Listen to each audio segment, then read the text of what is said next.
On the morning of August 27th, 1883, the loudest sound in recorded human history was produced by a single event on a small island in Indonesia.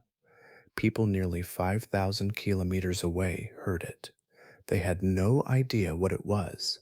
Some thought it was artillery. Some thought a ship had exploded somewhere over the horizon. None of them had any way of knowing that the sound had already crossed an entire ocean to reach them, or that the island producing it had by that point largely ceased to exist. What Krakatoa did that morning sits in a category almost nothing else in recorded history occupies. The explosion was heard on four continents. The pressure wave it sent into the atmosphere circled the Earth not once, but multiple times, measured by instruments in countries that would not learn what caused it for days. Two-thirds of the island was gone before noon. More than 36,000 people died. But the eruption is not what killed most of them. And that is where this story becomes something different from a disaster account.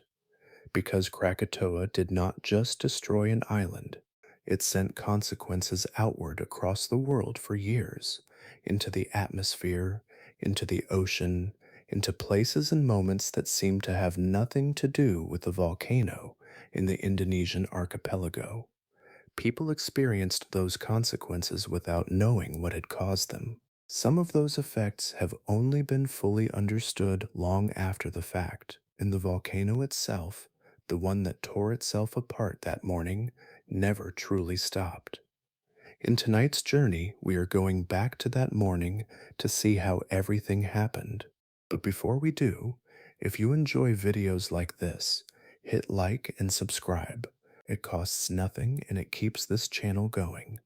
And if you are up to it, drop a comment below to let me know where in the world you are watching from today. Now let's continue. Between Java and Sumatra, a ribbon of water carried ships from one ocean to another. The Sunda Strait was neither especially wide nor especially remote. Merchant vessels crossed it regularly, steamships threaded through its currents, and coastal communities watched sails and smokestacks pass across the horizon as part of everyday life. To those living along its shores, the strait was a pathway, a source of food, and a connection to the wider world. Far below those waters, however, the landscape followed a different rhythm. The floor of the Indian Ocean was moving, inch by inch, year after year. The Indo-Australian tectonic plate drifted northward until it encountered the edge of the Eurasian plate. There, the heavier oceanic crust bent downward and descended into the mantle in a process known as subduction. Rock that had once rested beneath the sea was drawn into regions of immense pressure and heat, where part of it melted and contributed to the formation of magma. That deep geological engine stretched across thousands of kilometers. Indonesia occupied one of its most active segments, a place where more than 130 volcanoes rose above the surface. Many formed a sweeping arc through the archipelago, part of the immense volcanic belt often called the Ring of Fire. Eruptions, earthquakes, and the slow creation of mountains were woven into the structure of the region itself. Amid this chain stood Krakatoa. Before 1883, it appeared as a forested island roughly 9 kilometers long. Three volcanic peaks defined its shape. Perbuatan occupied the northern end, Dannon rose from the center, and Rakata dominated the southern portion. Seen from a passing ship, the island looked stable, almost symmetrical, its slopes covered in tropical vegetation and framed by the blue waters of the strait. Its history reached much further back than anyone sailing past could have known. Centuries earlier, a far larger volcano had occupied the same location. A catastrophic eruption, believed by some researchers to have occurred around 416 or 535, shattered that older mountain. The collapse left behind a submerged caldera and scattered remnants of volcanic land. Over generations, those remnants accumulated new material, expanded, and eventually merged into the island known as Krakatoa.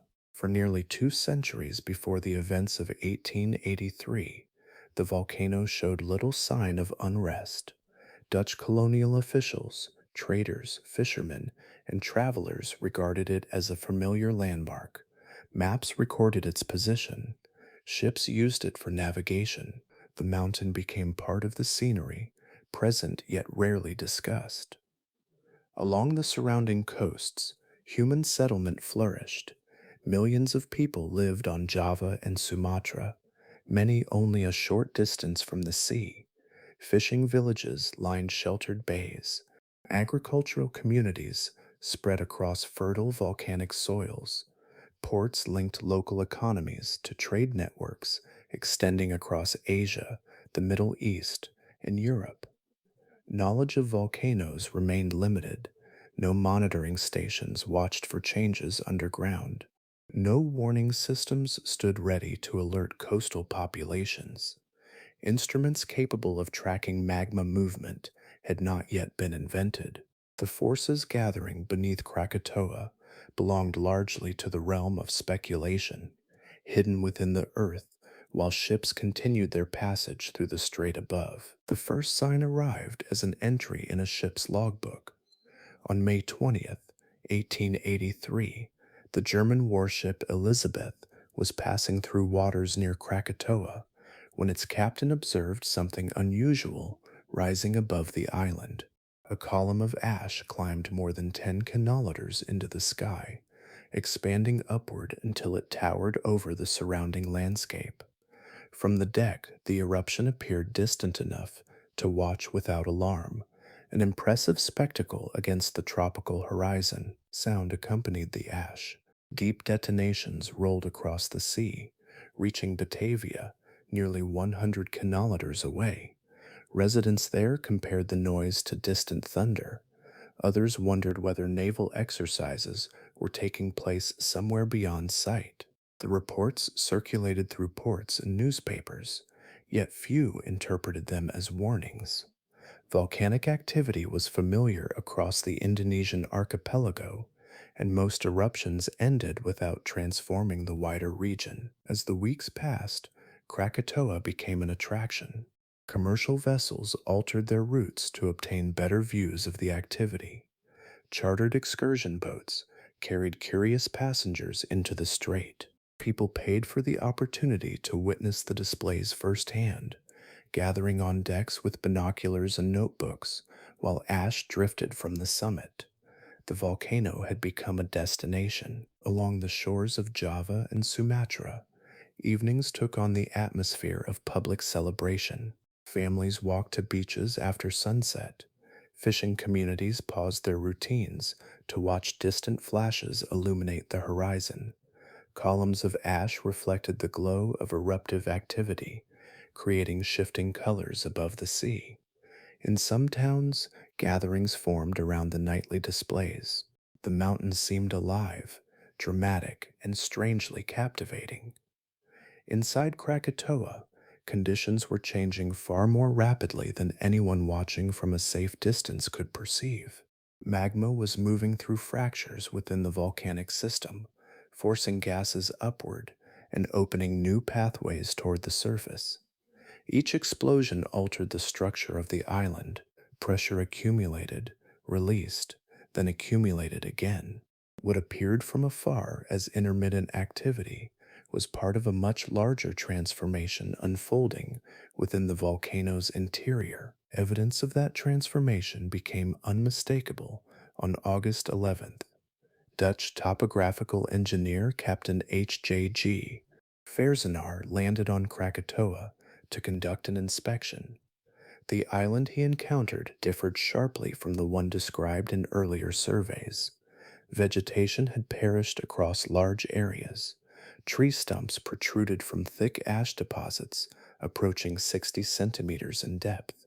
Steam escaped from multiple vents scattered across the landscape.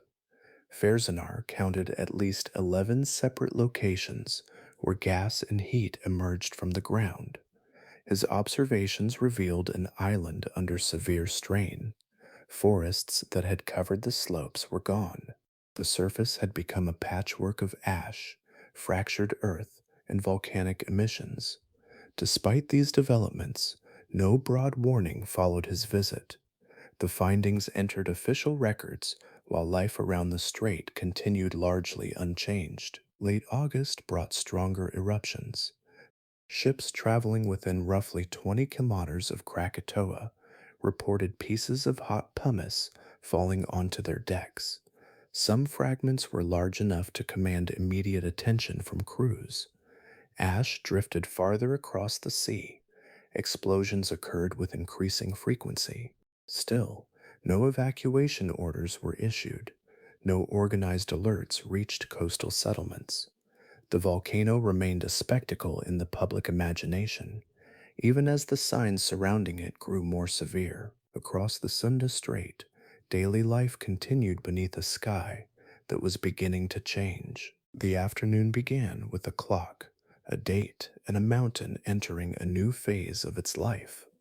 At approximately 1 o'clock on August 26th, 1883, Krakatoa produced the first explosion in a sequence that would continue without rest through the coming hours. Observers watched a column of ash surge upward from the island, rising to nearly 27 kilometers above the sea. At that altitude, the eruption had already surpassed the height reached by most weather systems. The plume spread outward, carrying pulverized rock and volcanic gases into layers of the atmosphere rarely touched by ordinary storms. Within an hour, the column climbed higher still.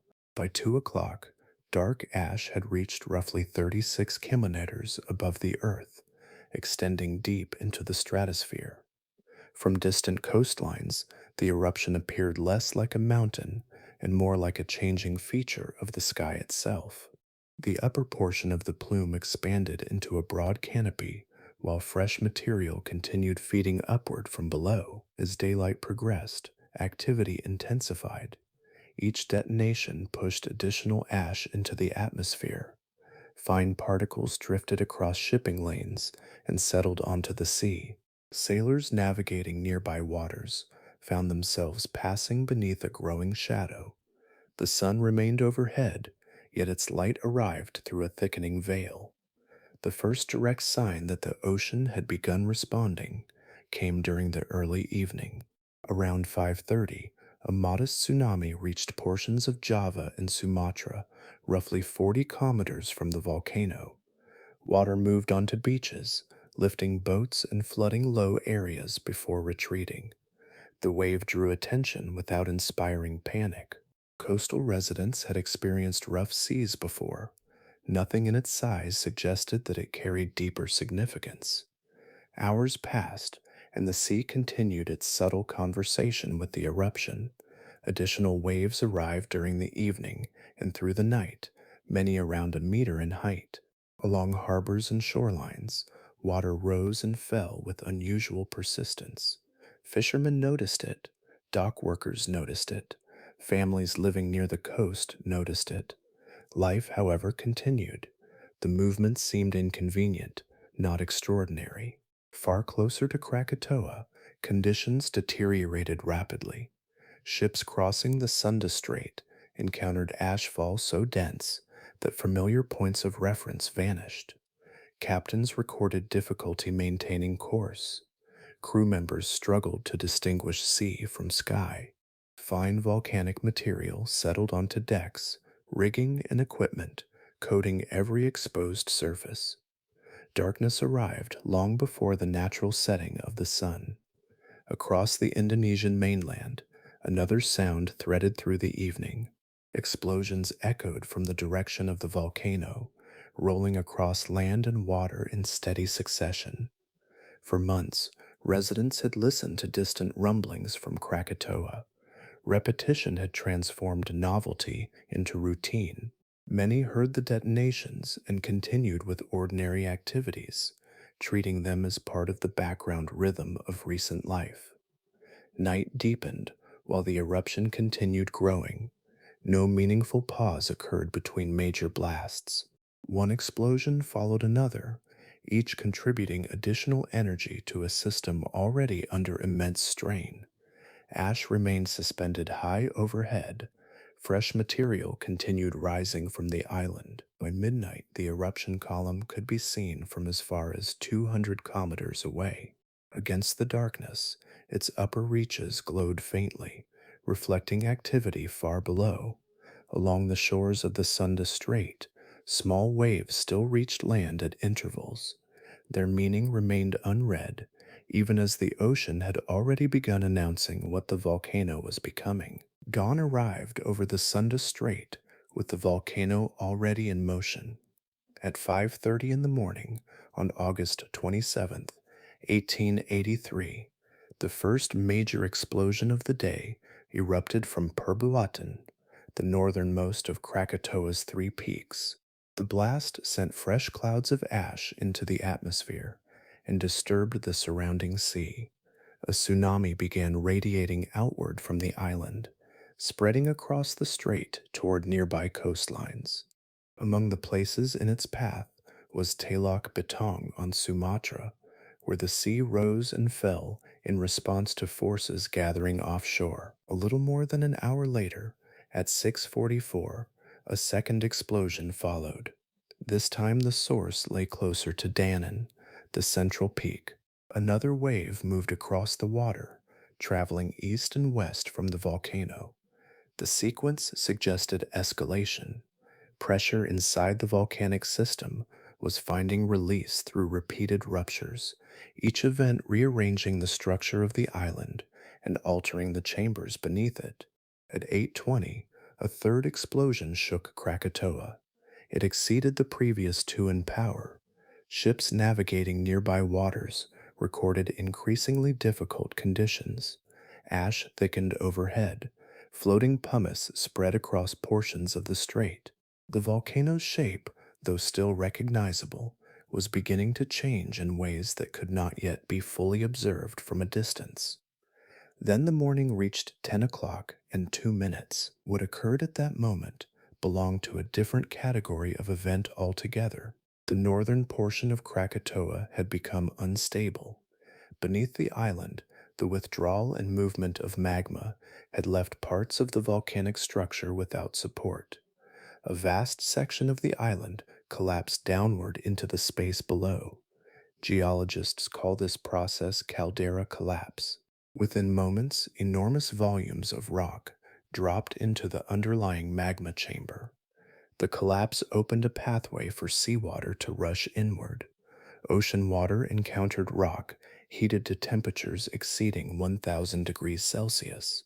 Contact between the two produced an explosive conversion of water into steam. Expansion occurred almost instantaneously. The resulting eruption was phreatomagmatic, driven by the interaction of magma and seawater, and operating on a scale that surpassed anything Krakatoa had generated in the preceding months. Approximately 21 cubic kilometers of rock, ash, pumice, and volcanic material were hurled into the atmosphere within a span of minutes. The eruption column climbed upward with extraordinary velocity. Eventually, it reached around 80 kilometers in altitude, extending to the edge of the mesosphere. Few natural events on Earth are capable of transporting material so high above the surface. Across the region, observers witnessed a mountain disappearing. For centuries, Krakatoa had existed as a recognizable island, marked by forests, ridges, and volcanic peaks. In the aftermath of the collapse, much of that landscape no longer occupied the place where it had stood. The northern two-thirds of the island had vanished into the newly enlarged caldera and the sea above it. Only part of Rakata remained intact. Its southern flank survived as a stark remnant overlooking the transformed strait, where connected slopes and volcanic summits had once extended northward. A crescent-shaped cliff now marked the edge of absence. The exposed face dropped roughly 300 meters toward the ocean, revealing the interior anatomy of the volcano in a way no natural cross section ever had before. The island, known to generations of sailors, traders, and coastal communities, had ceased to exist in its previous form. Geography itself had changed during the span of a single morning. Hours after Krakatoa's northern slopes disappeared into the sea, the atmosphere continued, carrying evidence of what had happened. Across oceans and continents, people encountered a sound that seemed detached from any visible source. In some places, it arrived as a distant concussion. In others, it resembled artillery fire heard far beyond the horizon. The explosion that occurred at 10 o'clock and 2 minutes on August 27th generated what scientists would later identify as the loudest sound documented in recorded human history. Its reach was extraordinary. The detonation was heard on Rodrigues Island, nearly 4,800 kilometers from the volcano. It was heard in Alice Springs, more than 3,500 kilometers away, across the Australian continent. Reports also emerged from Diego Garcia, Ceylon, and the Andaman Islands. Communities separated by immense stretches of ocean all recorded the same phenomenon within a remarkably narrow window of time. One account became especially well known. On Rodriguez Island, a British officer responsible for local administration heard a series of powerful booms from the northwest. The sounds resembled heavy naval cannon fire. Believing a ship might be signaling distress, he searched the horizon for evidence of a vessel in trouble. Hours passed without success. No damaged ship appeared. No battle was underway. The source existed far beyond the limits of ordinary expectation. By the time those sounds reached distant listeners, they had already become part of something larger than sound alone. The explosion generated a pressure disturbance that expanded outward through the atmosphere in all directions. Moving at roughly 675 miles per hour, the wave traveled around the globe like a ripple, spreading across the surface of a pond, except the pond in this case was the entire atmosphere of Earth. Unlike the reports heard by human ears, this traveling disturbance left traces on instruments. More than 50 weather stations recorded abrupt changes in atmospheric pressure. Operators watched barometer needles shift without understanding the cause. Their measurements entered logbooks alongside routine observations of temperature, wind, and rainfall. In St. Petersburg, one instrument recorded a sudden rise and fall in pressure on August 27th. A little later, approximately 2 hours and 25 minutes afterward, the needle repeated the motion. The same wave had completed a journey around the opposite side of the planet and returned from the other direction. Similar patterns appeared in records collected across Europe, Asia, and beyond. As days passed, the disturbance refused to disappear. The pressure wave circled Earth again and again. Scientists eventually determined that it completed 7 full revolutions during the following 5 days. Each passage left another signature on instruments scattered across the globe. Long before many observers learned of Krakatoa's destruction, their equipment had already documented its atmospheric footprint. Telegraph messages gradually connected the scattered observations. Reports from distant stations were compared, timestamps aligned, and a coherent picture emerged. Researchers realized that a single volcanic event had produced a measurable effect on every continent. Near the source, the energy involved bordered on the limits of human experience. Later estimates placed the equivalent sound pressure at approximately 180 decibels. At such intensity, exposure at close range would have inflicted catastrophic damage to hearing and internal organs. The island itself had changed form within minutes. The atmosphere, however, continued carrying its message around the world long after the mountain was gone. Water became the dominant force almost immediately after the collapse. When a large section of Krakatoa dropped into the newly forming caldera at 10 o'clock and 2 minutes on August 27th, an immense volume of ocean was displaced in a matter of moments. The sea had occupied that space only seconds before. Then the seafloor geometry changed, the surface lost support, and the surrounding water responded. Energy moved outward through the strait in every direction. These waves bore little resemblance to ordinary surf. They were not rolling swells crossing an open ocean after a distant storm. They formed as steep, fast moving masses of water driven by a sudden reorganization of the landscape itself. As they approached shallow coastal areas, their height increased dramatically. Along the western coast of Java, the town of Merak experienced waves reaching approximately 35 meters. At Tyringen, measurements and later reconstructions indicated heights between 15 and 20 meters. On portions of the Banten coastline, the water rose to roughly 41 meters.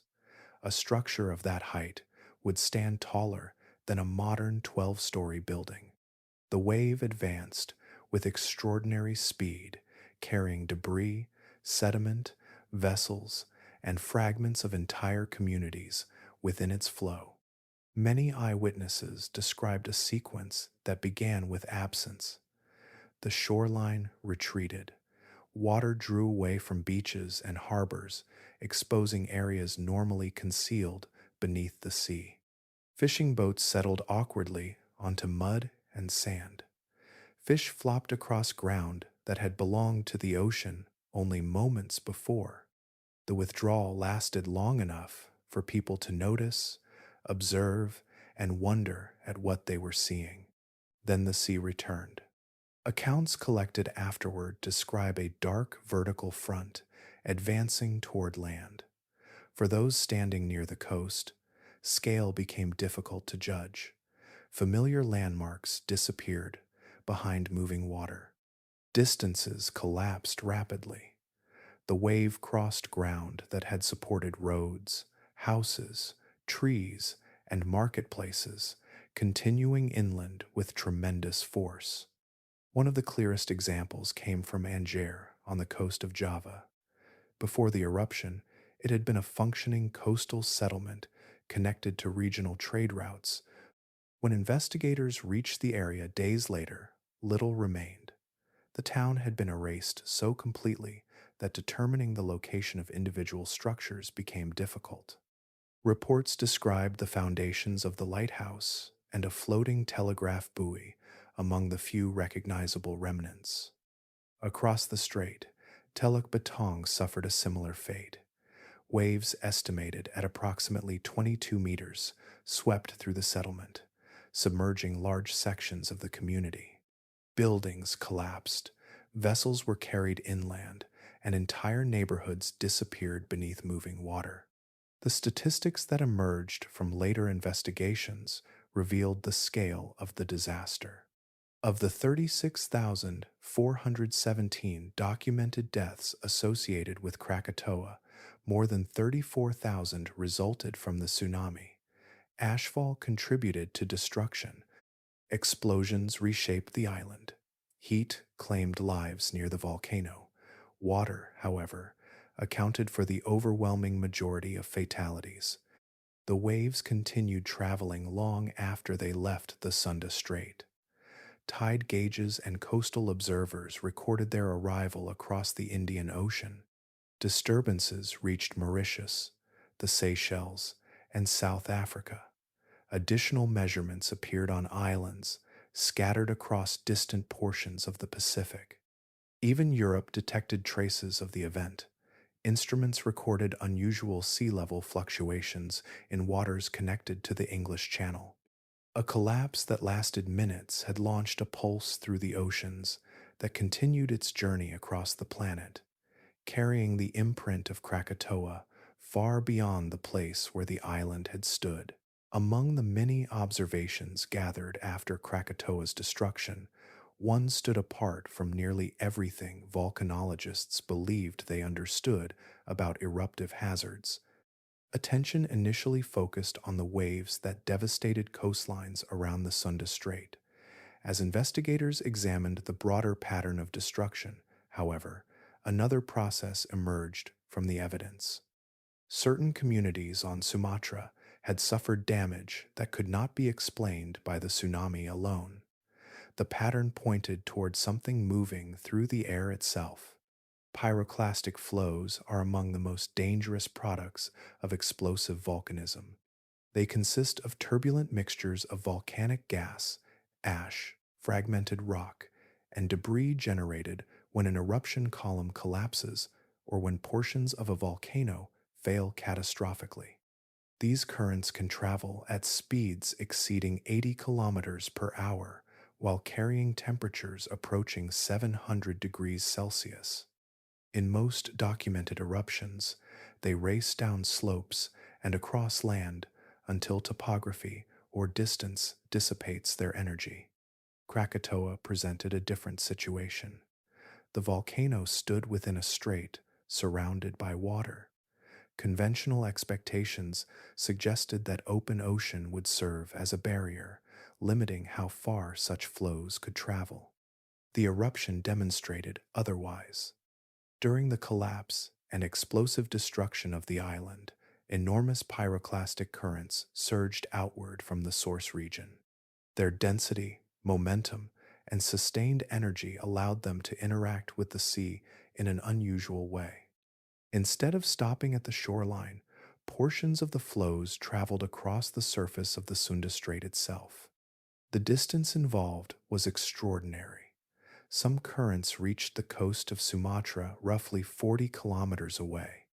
That journey carried them across open water that would ordinarily separate volcanic hazards from distant communities. Villages along the shores of Lampung Bay found themselves directly in the path. Evidence collected afterward revealed the consequences. Structures showed signs of intense thermal exposure. Vegetation had been scorched or destroyed. Deposits of volcanic material appeared in places far beyond where many scientists believed pyroclastic currents could reach. The distribution of damage formed a trail leading back toward the remains of Krakatoa. Heat played a central role in the destruction. Ahead of the denser portions of a pyroclastic flow traveled a pulse of extremely hot air. This advancing front carried thermal energy capable of causing fatal injuries even without direct contact with volcanic debris. People exposed to it could encounter temperatures far beyond what the human body can withstand. Post-eruption investigations documented cases that puzzled early observers. Some victims displayed little or no external trauma. They had not been struck by falling rock. They had not drowned in the tsunami. Their bodies showed few obvious injuries visible from the outside. The cause of death was linked instead to the intense heat carried through the atmosphere during the passage of the eruption-generated currents. For volcanology, these findings carried lasting significance. Hazard assessments before Krakatoa generally assumed that bodies of water provided meaningful protection from pyroclastic flows. The eruption challenged that assumption. Distance across a strait could no longer be treated as a guarantee of safety when dealing with large, caldera-forming events. Researchers spent decades examining deposits, eyewitness reports, and physical evidence to understand what had occurred. The conclusion gradually became clear. Under exceptional conditions, pyroclastic flows could cross substantial stretches of water and retain destructive power upon reaching distant shores. The lesson emerged from one of the most thoroughly studied volcanic disasters in history. Entire coastlines had been separated from Krakatoa by the sea, yet the eruption reached them anyway, carried by currents of ash, gas, rock, and heat moving across the water's surface. Light disappeared with unusual speed. In the hours following the Great Collapse, material launched high above the Sunda Strait began spreading across an enormous region. Ash, pulverized rock, volcanic glass, and gases filled the atmosphere in quantities rarely witnessed by human observers. By midday, a growing portion of the sky no longer transmitted sunlight in any recognizable way.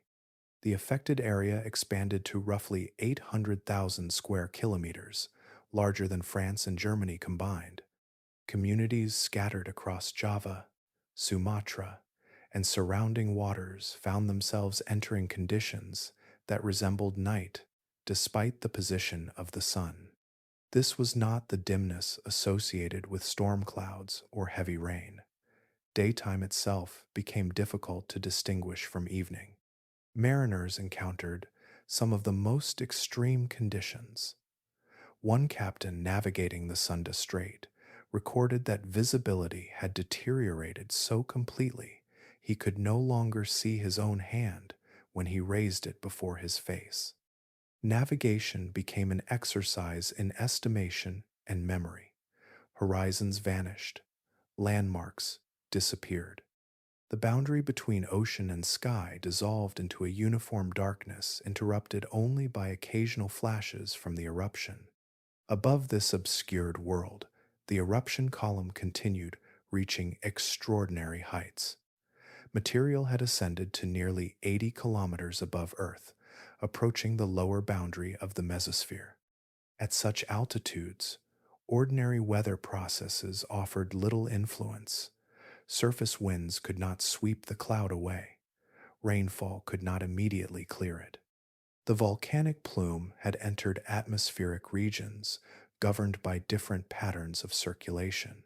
For approximately 2.5 days, large portions of the surrounding region remained under these conditions. Time became difficult to judge. Daily routines lost their familiar markers. Sunrise and sunset no longer served their usual role in organizing activity. Communities already coping with destruction along the coasts found themselves living beneath a sky that revealed almost nothing. Ashfall continued throughout this period. Fine particles drifted downward without interruption. Larger fragments of pumice also descended from the atmosphere. On ships, volcanic material accumulated across decks in layers measured in centimeters.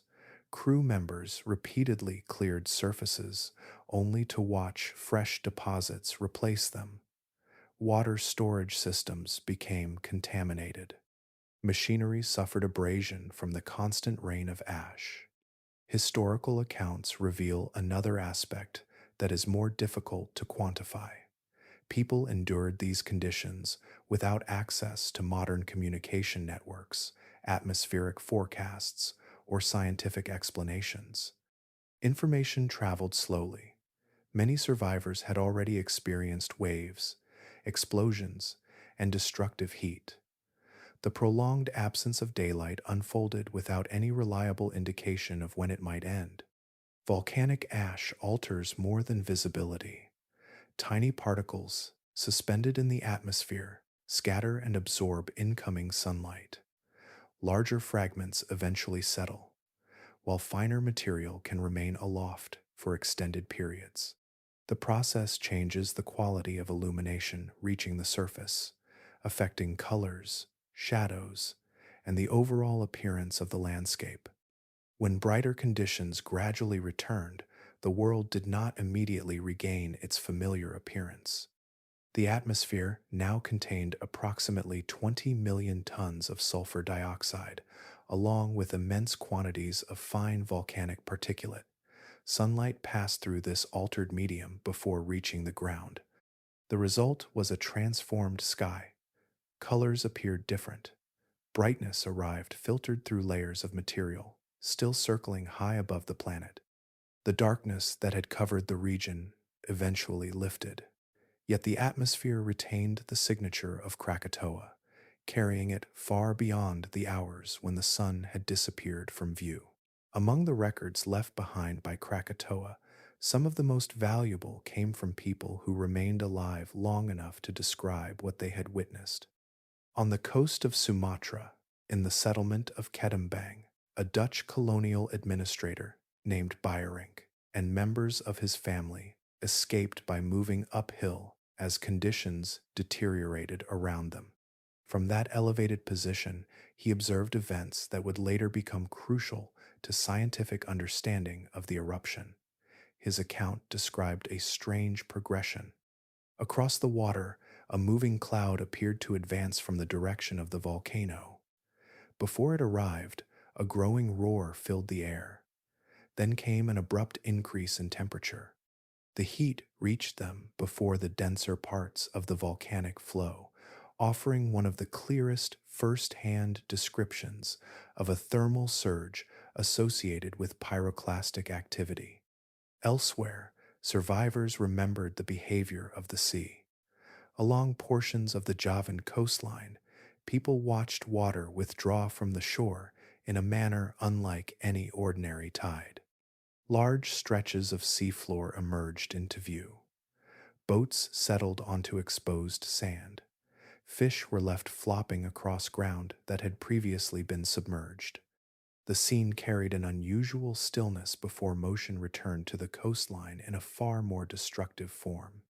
The eruption also left behind objects displaced so far from their original locations that early reports seemed difficult to believe. One example involved the government steamship Barao. The vessel encountered the tsunami and disappeared from navigational records. Search efforts eventually located it, approximately 3 kilometers inland, deposited within a forest. The ship rested among trees far from the shoreline where it belonged.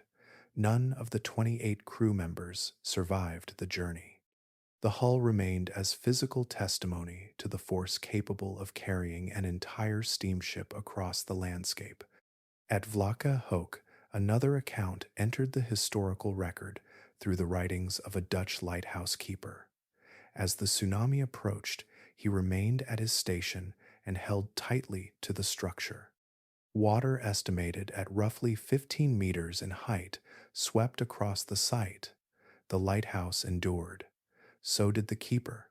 His description of the event became one of the most detailed personal narratives preserved from the disaster, offering insight into conditions at the moment the waves passed. Patterns emerged when investigators later compared stories from different locations. Communities situated near accessible high ground tended to experience greater survival rates. Settlements built beside steep hills or elevated terrain provided residents with a route away from the advancing water. Flat coastal regions offered fewer opportunities. Geography influenced outcomes with striking consistency. The days following the eruption introduced another challenge. Those who survived often returned to places they could scarcely recognize. Familiar coastlines no longer followed familiar shapes. River mouths had shifted or become blocked by volcanic deposits. New sandbars occupied areas where open water had existed before. Beaches appeared in altered positions. Navigation landmarks vanished. Maps created before August 27th no longer matched reality in many locations. Shorelines required resurveying. Mariners had to relearn portions of the region. Entire settlements disappeared from the landscape, while new topographic features emerged in their place. Survival, therefore, involved more than enduring the eruption itself. It also meant confronting a transformed world, one in which the relationship between land and sea had been rewritten within the span of a single day. Across much of human history, catastrophe traveled at the speed of a ship. A city could fall. A kingdom could collapse, or a volcano could destroy an island, and people living on another continent might remain unaware for weeks or months. Information moved with messengers, sailing vessels, and overland caravans. Distance created a natural delay between an event and the world's awareness of it. By 1883, that relationship had begun to change. During the preceding decades, engineers had laid thousands of kilometers of undersea telegraph cable across oceans and seas. Electrical signals could now pass between continents with unprecedented speed. Messages that once required long voyages could arrive within hours. The world remained physically large, yet communication had become something entirely different. Krakatoa erupted at precisely the moment this new network reached maturity. As reports emerged from the Dutch East Indies, telegraph operators transmitted updates from station to station across Asia through connecting cables and onward toward Europe. Information crossed oceans in the form of electrical pulses moving through copper conductors hidden beneath the sea. Long before many people understood the scale of the disaster, fragments of the story were already spreading across the globe. News reached London rapidly. Editors who would previously have waited for ships carrying eyewitness testimony now received telegrams while ash still drifted through the atmosphere above Indonesia. Newspapers scrambled to gather details, compare reports, and publish updates for readers eager to understand what had occurred. One of the most widely cited examples appeared on August 30th, 1883. The British newspaper Morning Post published an article drawing upon Reuters telegrams received from the region. Only 3 days had passed since the largest explosion. Entire coastlines were still assessing the extent of their losses, yet readers thousands of kilometers away were already following developments in print. This marked a turning point in the history of information. For the first time, a major natural disaster became known across much of the world almost simultaneously. News traveled faster than comprehensive investigation.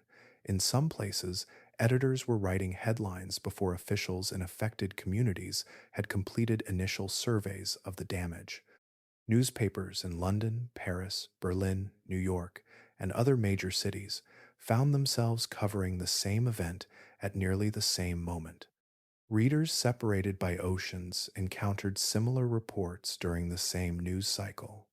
A volcanic eruption in Indonesia had become a shared international story. An unusual detail accompanied this process. The name that spread through newspapers and public conversation was not entirely accurate. The volcano's Indonesian name was Krakatau. Somewhere within the chain of telegraphic transmission, a spelling variation appeared. The altered form, Krakatoa, entered reports and circulated so widely that it became the version recognized across much of the world. Corrections moved more slowly than the original error, allowing the misspelling to establish itself in public memory. Editors and reporters also confronted new challenges.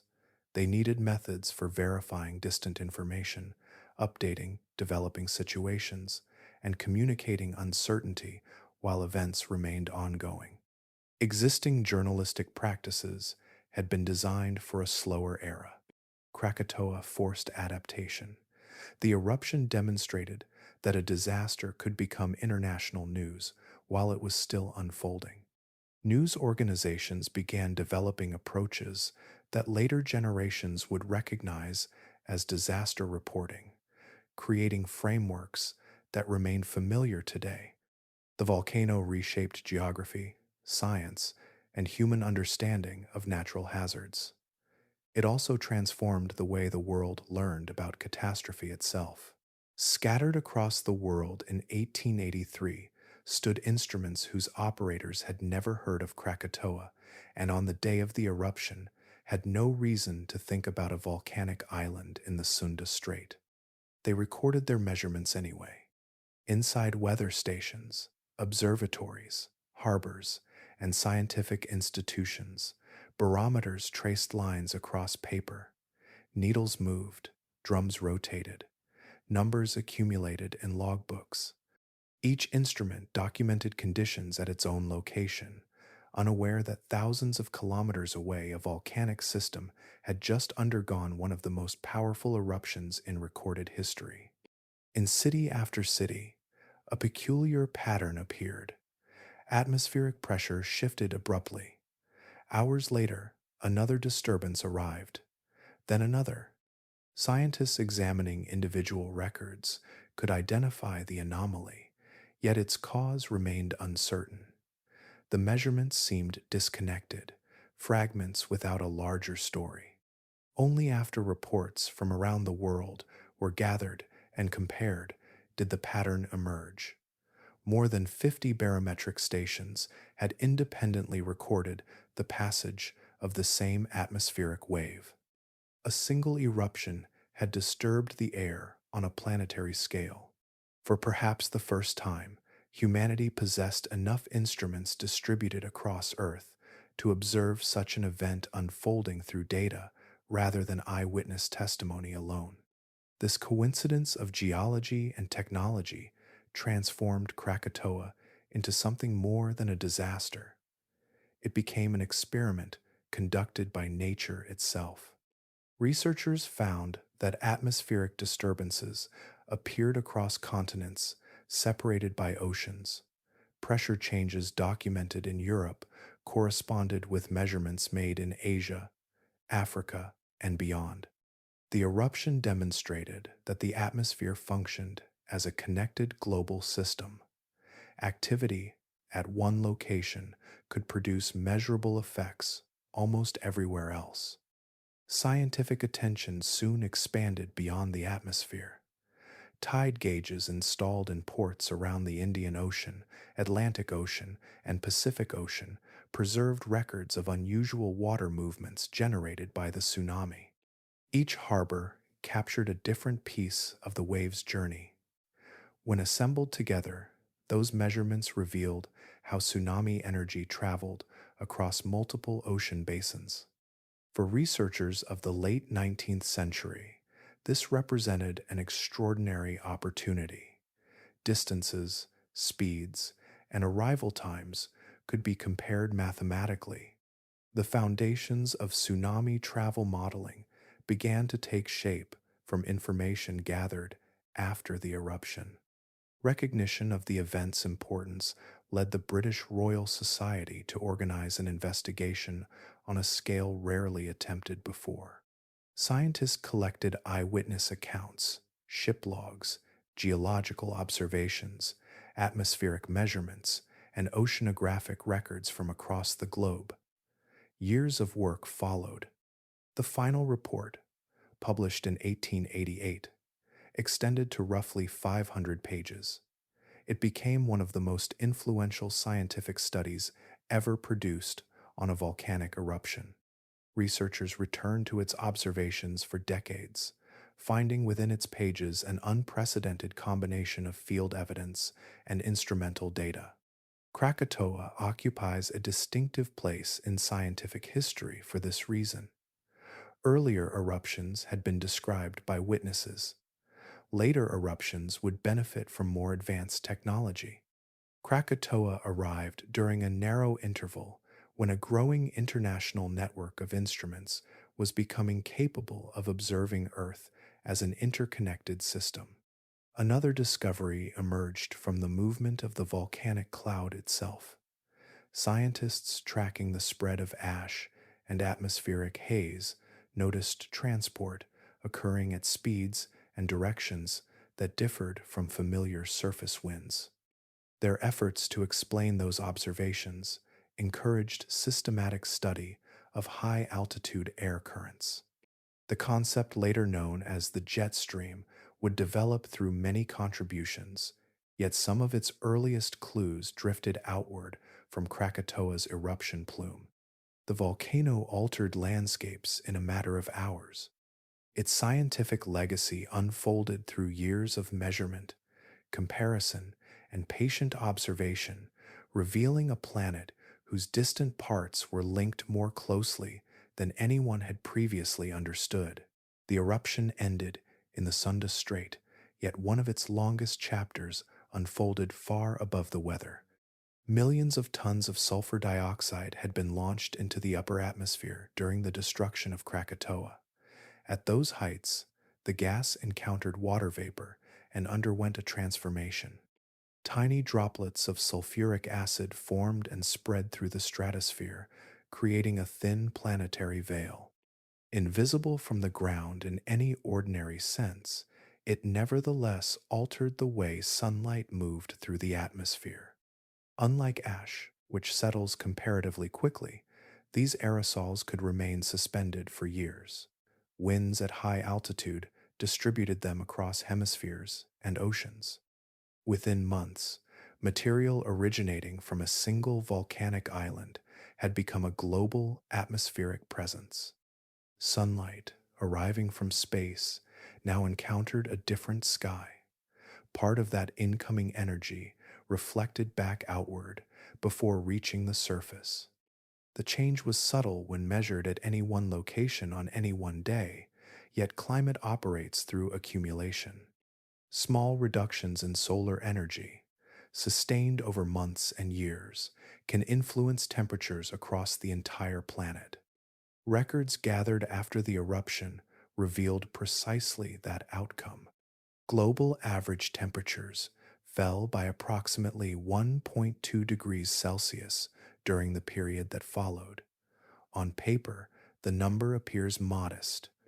Earth's climate system, however, is sensitive to shifts measured in fractions of a degree. A decline of more than 1 degree across the entire globe represented an enormous transfer of energy away from the surface environment. The cooling appeared in places with no physical connection to Indonesia. Farmers in North America documented growing seasons that ended earlier than expected. Agricultural records from Europe described unusual cold spells and weather patterns that differed from local experience. Similar observations emerged from parts of Asia. Harvest reports, weather journals, and government records all captured pieces of the same planetary response. People living through these years often had little understanding of the underlying cause. A farmer in Canada, a vineyard owner in France, and a merchant in northern China experienced local conditions. The volcanic source of those changes lay thousands of kilometers away, separated by oceans and cultures, yet all were responding to atmospheric consequences that traced back to the same eruption. The cooling persisted. Temperatures did not immediately rebound after the volcanic cloud dispersed from view. The aerosol layer remained influential through multiple seasonal cycles. Only around 1888 did global averages return to values approximating their pre-eruption state. 5 years had passed since the morning Krakatoa destroyed itself. The oceans responded as well. Water expands when warmed and contracts when cooled. The slight reduction in global temperatures therefore affected sea level. Measurements collected from different parts of the world indicated a measurable decline as ocean water contracted thermally.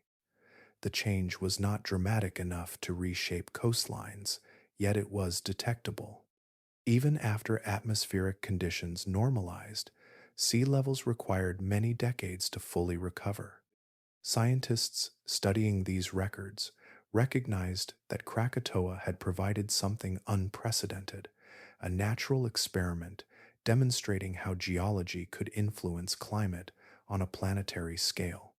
The eruption became a benchmark for understanding volcanic forcing, the process by which volcanic material alters Earth's energy balance. Later generations would return repeatedly to the Krakatoa data while studying other eruptions, atmospheric processes, and long-term climate behavior. More than a century afterward, researchers modeling the environmental consequences of large-scale nuclear conflict still drew upon lessons first revealed by the atmospheric aftermath of Krakatoa. The volcano had shown that a single event, lasting only hours, could leave fingerprints on the climate system for years. Autumn arrived in the northern hemisphere, carrying an atmosphere unlike any people had seen before. The violence that had shattered Krakatoa was already months in the past. Coastlines had been altered, scientific reports were beginning to circulate, and much of the immediate destruction lay far from public view. Yet high above Earth, the eruption continued to leave its mark. Material injected into the stratosphere remained suspended, drifting around the planet on currents few people even knew existed. Beginning in October of 1883, observers across Europe, North America, and other regions started noticing unusual changes at sunset. The sky behaved differently. Familiar colors appeared amplified, stretched beyond ordinary experience. Even locations with no direct connection to Indonesia found themselves beneath atmospheric effects generated by a volcano on the other side of the world. The cause lay within countless microscopic particles distributed through the upper atmosphere. Sulfate aerosols and fine volcanic material interacted with sunlight in complex ways. Shorter blue wavelengths scattered differently than longer red and orange wavelengths. As the sun approached the horizon, this altered filtering process transformed the appearance of twilight. Evening skies deepened into shades that many witnesses struggled to describe. Crimson bands lingered long after sunset should have faded. Orange and scarlet light spread across horizons with unusual intensity. Contemporary newspapers, journals, and personal diaries repeatedly mention colors that seem detached from ordinary seasonal experience. Many observers had no knowledge of Krakatoa at all. They stood in city streets, watched from rural fields, or paused along waterfronts without understanding that the source of these spectacles lay thousands of kilometers away. The atmosphere itself had become a canvas carrying evidence of a distant geological event. One of the most famous examples occurred in New York City during November of 1883. The western horizon glowed with such intensity that residents believed a major fire was burning somewhere beyond the city. Emergency calls reached fire departments. Engines were dispatched in search of the supposed blaze. Firefighters eventually discovered there was no burning building, no industrial accident, no disaster unfolding beyond the skyline. The source of the crimson illumination was the sky itself. The moon also changed appearance under particular conditions. Reports from multiple regions described episodes in which it appeared distinctly blue. This was not poetic exaggeration. Volcanic particles of specific sizes scattered light in ways that altered the color, reaching observers on the ground. Under the right atmospheric circumstances, moonlight took on a genuine blue hue. Other observations proved even more puzzling. Green sunsets entered scientific records from numerous locations. Witnesses described jade-colored bands lingering after the sun had disappeared. For generations, the mechanism remained imperfectly understood. Research, published in 2024, provided a clearer explanation, demonstrating how sulfate aerosols of particular sizes could preferentially scatter red wavelengths and leave green residual colors visible under specific conditions. These atmospheric effects persisted far longer than most volcanic phenomena. Their intensity gradually diminished, yet traces remained for nearly 3 years. Each sunset became part of a planetary afterimage, a lingering consequence of material still circulating high above the weather. The eruption had darkened entire regions in the days after the disaster. Months later, the same atmosphere produced displays of extraordinary color. Long after the explosions ended, Krakatoa continued painting the evening sky, one horizon at a time. Some consequences of Krakatoa appeared in scientific records. Others appeared on canvas. During the winter of 1883 and into 1884, the atmospheric effects produced by the eruption remained visible across much of northern Europe. Twilight lingered longer than many observers expected. Horizons glowed with unusual intensity. Evening skies carried colors that seemed detached from ordinary seasonal patterns. In the Norwegian city of Christiania, known today as Oslo, one young artist encountered one of those evenings. Edvard Munch was walking with friends as the sun descended toward the horizon. The atmosphere above the fjord had been altered by volcanic aerosols that had spent months circling the globe since the eruption. The sunset that unfolded before him left a lasting impression, one powerful enough to remain vivid in memory for years. Munch later described the experience in words that would become almost as famous as the painting it inspired. He recalled the sky turning blood red above the city and fjord. His companions continued onward while he stopped and watched. The colors overhead seemed to transform the landscape into something emotionally charged and difficult to describe. In his recollection, the scene carried the sensation of a great scream passing through nature itself. The moment did not immediately become a painting. Memory continued its work for nearly a decade. Then, in 1893, Munch created the image now known throughout the world as the Scream. A figure stands beneath a sky filled with sweeping bands of red, orange, and gold. The composition has often been interpreted through psychology, symbolism, and personal experience. Yet the colors arching across the sky may also contain traces of a volcanic event that occurred thousands of kilometers away. Researchers became interested in this possibility more than a century later. In 2003, investigators associated with Texas State University examined Munch's descriptions, historical records, and the geography of Oslo. Their work identified the location where he likely stood during the evening he described. They also found that the direction of his view corresponded closely with where Krakatoa enhanced twilight effects would have appeared during the winters following the eruption.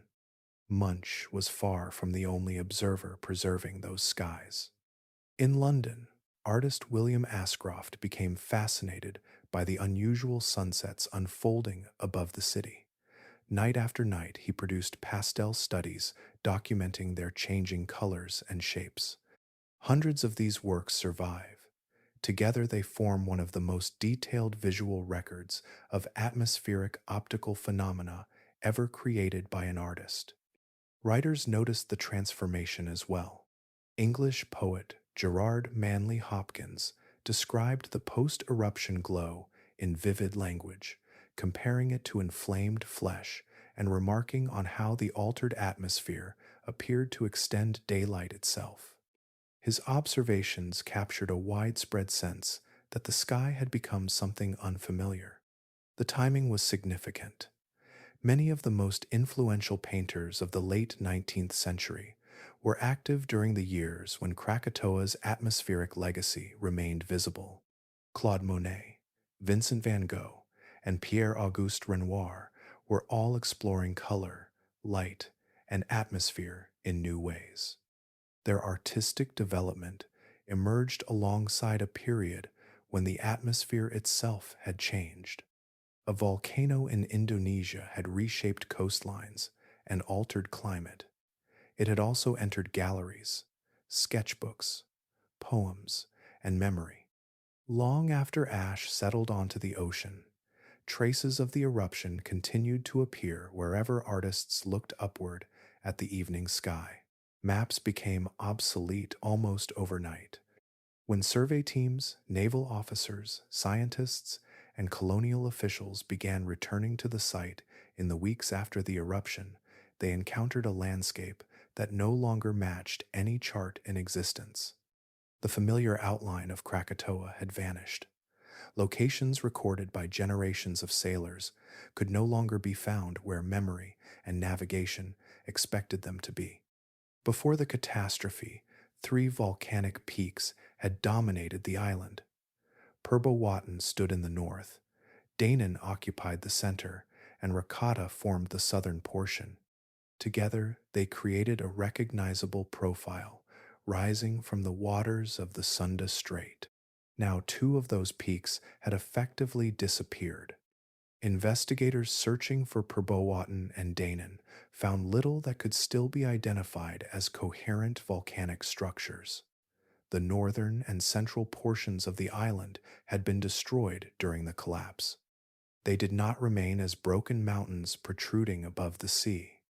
They had become part of a newly formed depression where land had existed only weeks earlier. The surviving fragment of Rakata offered the clearest evidence of what had happened. Approaching vessels could see a sheer cliff exposed along the side facing the collapse zone. The wall descended approximately 300 meters toward the ocean. Layers that had once existed within the volcano's interior now stood revealed to open air. Geological strata, volcanic deposits, and structural features that would normally remain concealed inside a mountain had been sliced open by the eruption itself. To observers arriving afterward, the cliff resembled a gigantic cross-section through the anatomy of a volcano. The surrounding seafloor told a similar story. Massive quantities of material had been expelled during the eruption and collapse. Ash, pumice, shattered rock, and volcanic debris accumulated across broad areas of the strait. In some locations, these deposits measured several meters thick. Regions once characterized by deeper water became noticeably shallower. Floating pumice created another extraordinary consequence. Vast rafts of buoyant volcanic rock spread outward across the ocean. Ocean currents carried them far from Indonesia. Months passed, and fragments continued drifting westward. 9 months after the eruption, pumice from Krakatoa began appearing along the coast of East Africa. Some blocks were enormous, comparable in size to small houses. Their arrival demonstrated the scale of the material released during the catastrophe. Pieces of the volcano had crossed an entire ocean basin before finally reaching land again. Beneath the surface lay the most dramatic alteration of all. The collapse had created an undersea caldera approximately 7 kilometers wide and 270 meters deep. Where a volcanic island had once occupied the center of the strait, there now existed a submerged basin carved by the failure of the magma chamber below. For navigators, these changes created immediate practical challenges. Existing nautical charts could no longer be trusted. Depth measurements collected before the eruption had become inaccurate. Channels shifted. Hazards appeared in unexpected places. Deposits of volcanic debris altered underwater topography throughout the region. Survey vessels spent months collecting new measurements. Cartographers revised charts used by merchant ships traveling between the Indian Ocean and Southeast Asia. Every sounding line lowered into the water revealed a world different from the one recorded before August 1883. Krakatoa had destroyed towns, altered climate, and transformed science. It had also performed a rarer act. Within a single day, it rewrote geography itself, replacing a familiar island with an entirely new landscape of cliffs, debris fields, and open sea. A strange chapter began after the noise had faded. The shattered remnants of Krakatoa no longer resembled an ecosystem. They resembled the beginning of one. Ash covered the ground in hardened layers. Fresh rock lay exposed where forests, shrubs, and coastal vegetation had once stood. The eruption, the pyroclastic flows, and the tsunami had removed every visible trace of life from the surviving islands. What remained was a landscape stripped down to geology alone. When scientists arrived during 1884, they searched carefully for signs of survival. None appeared. No plants pushed through the ash. No insects moved among the rocks. No reptiles basked on sunlit surfaces. No birds nested along the shoreline. Reports described a world of gray deposits and volcanic debris extending across terrain that had become biologically empty. For ecologists, although the discipline itself was still in its infancy, the islands presented an opportunity unlike any previously observed. Here was a place where nature had been reset almost completely. Every future arrival could be documented. Every species could be tracked.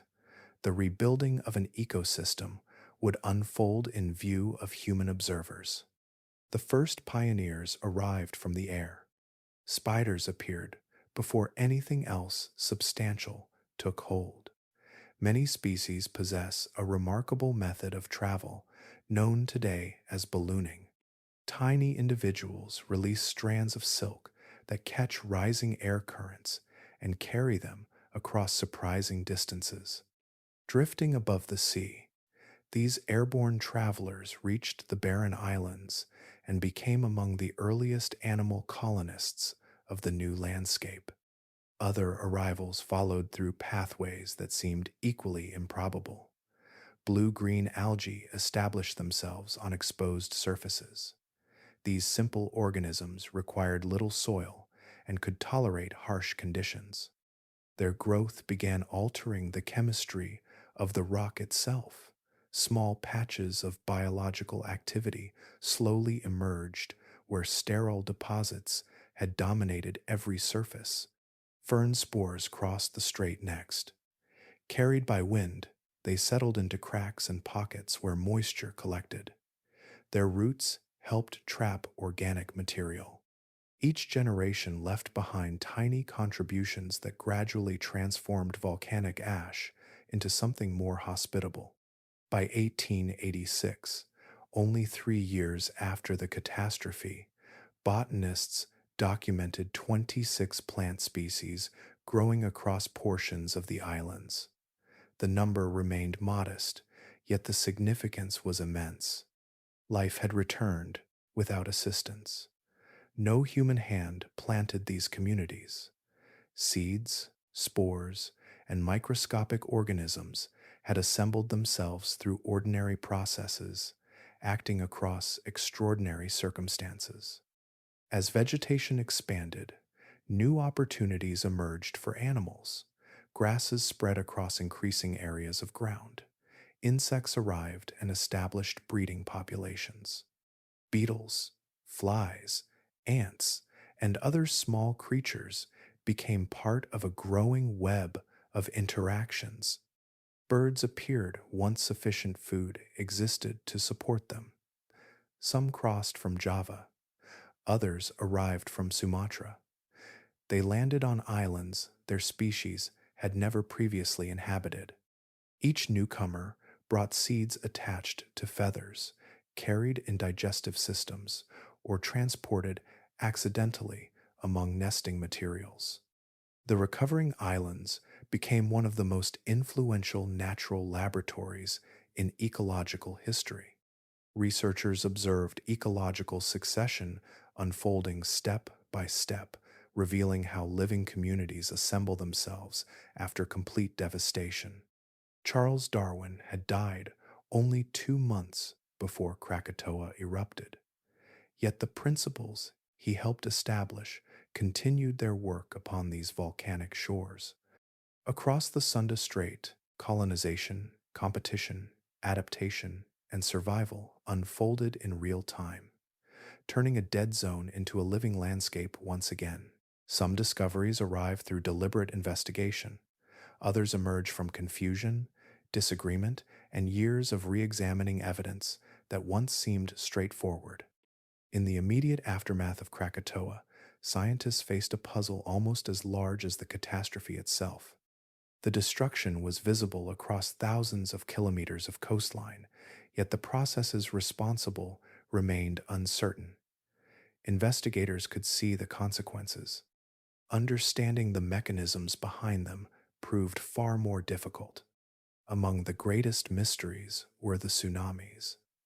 Entire settlements had vanished beneath waves of extraordinary height and power. Early observers naturally focused on the immense explosions heard across oceans and continents. Many assumed the waves had been produced directly by those detonations, as though the eruption had struck the sea with such force that the ocean responded instantly. For years, that explanation seemed plausible. The sounds were unprecedented. The violence of the eruption appeared capable of almost anything. As additional surveys, measurements, and geological studies accumulated, however, a different picture emerged. Researchers gradually recognized that the largest tsunami did not originate primarily from the blast itself. It originated from the disappearance of the volcano. When enormous sections of Krakatoa collapsed into the emptied magma chamber below, approximately 23 cubic kilometers of rock dropped downward in a geological instant. The ocean above that collapsing structure could not remain in place. Water was displaced outward with immense force, generating waves that raced across the surrounding seas. That realization transformed volcanology and coastal hazard science. Future investigations of volcanic islands increasingly focused on structural instability, caldera formation, and collapse potential. Scientists learned that a volcano could create devastating tsunamis even when explosive activity was only part of the story. The shape of the land beneath the sea became just as important as the eruption visible above it. Krakatoa also expanded humanity's understanding of the atmosphere. Ash from the eruption traveled far beyond anything previously documented. Observers tracked unusual skies across continents and noticed that volcanic material remained aloft far longer than expected. The particles were not drifting through ordinary weather systems near the ground. They had entered a higher region of the atmosphere, where powerful air currents transported them around the globe. These observations provided some of the earliest evidence that the stratosphere functions as a planetary conveyor, moving material across enormous distances over periods measured in months. Later, atmospheric science would build upon these foundations, refining knowledge of global circulation and the movement of airborne particles. The pressure wave from the eruption opened another scientific doorway. Barometers scattered across the world recorded rhythmic disturbances that appeared and reappeared with remarkable regularity. Once the records were compared, scientists realized they had captured a single atmospheric pulse traveling around Earth multiple times. Those measurements became the first global data set for studying long-distance sound propagation through the atmosphere.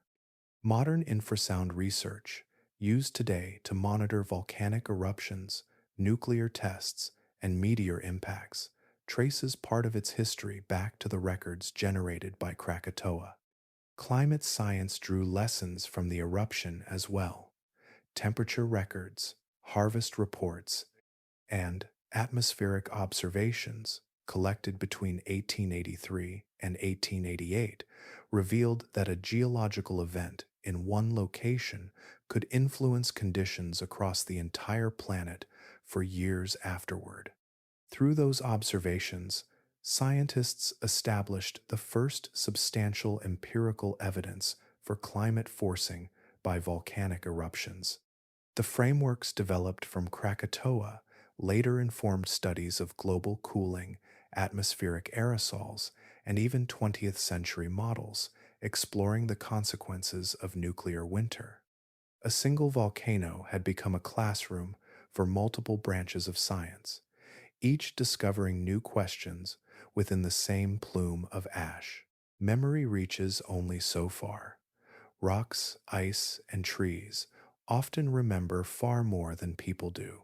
As scientists work to understand Krakatoa's place in Earth's history, evidence began pointing toward a far older catastrophe. The eruption of 1883 appeared increasingly less like an isolated event and more like the latest chapter in a story stretching back more than a millennium.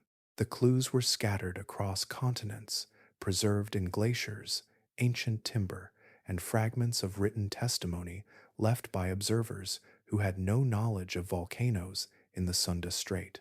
One of the most puzzling episodes in recorded history occurred during the years 535 and 536. Historical accounts from Europe, the Middle East, and Asia describe a strange dimming of the sky.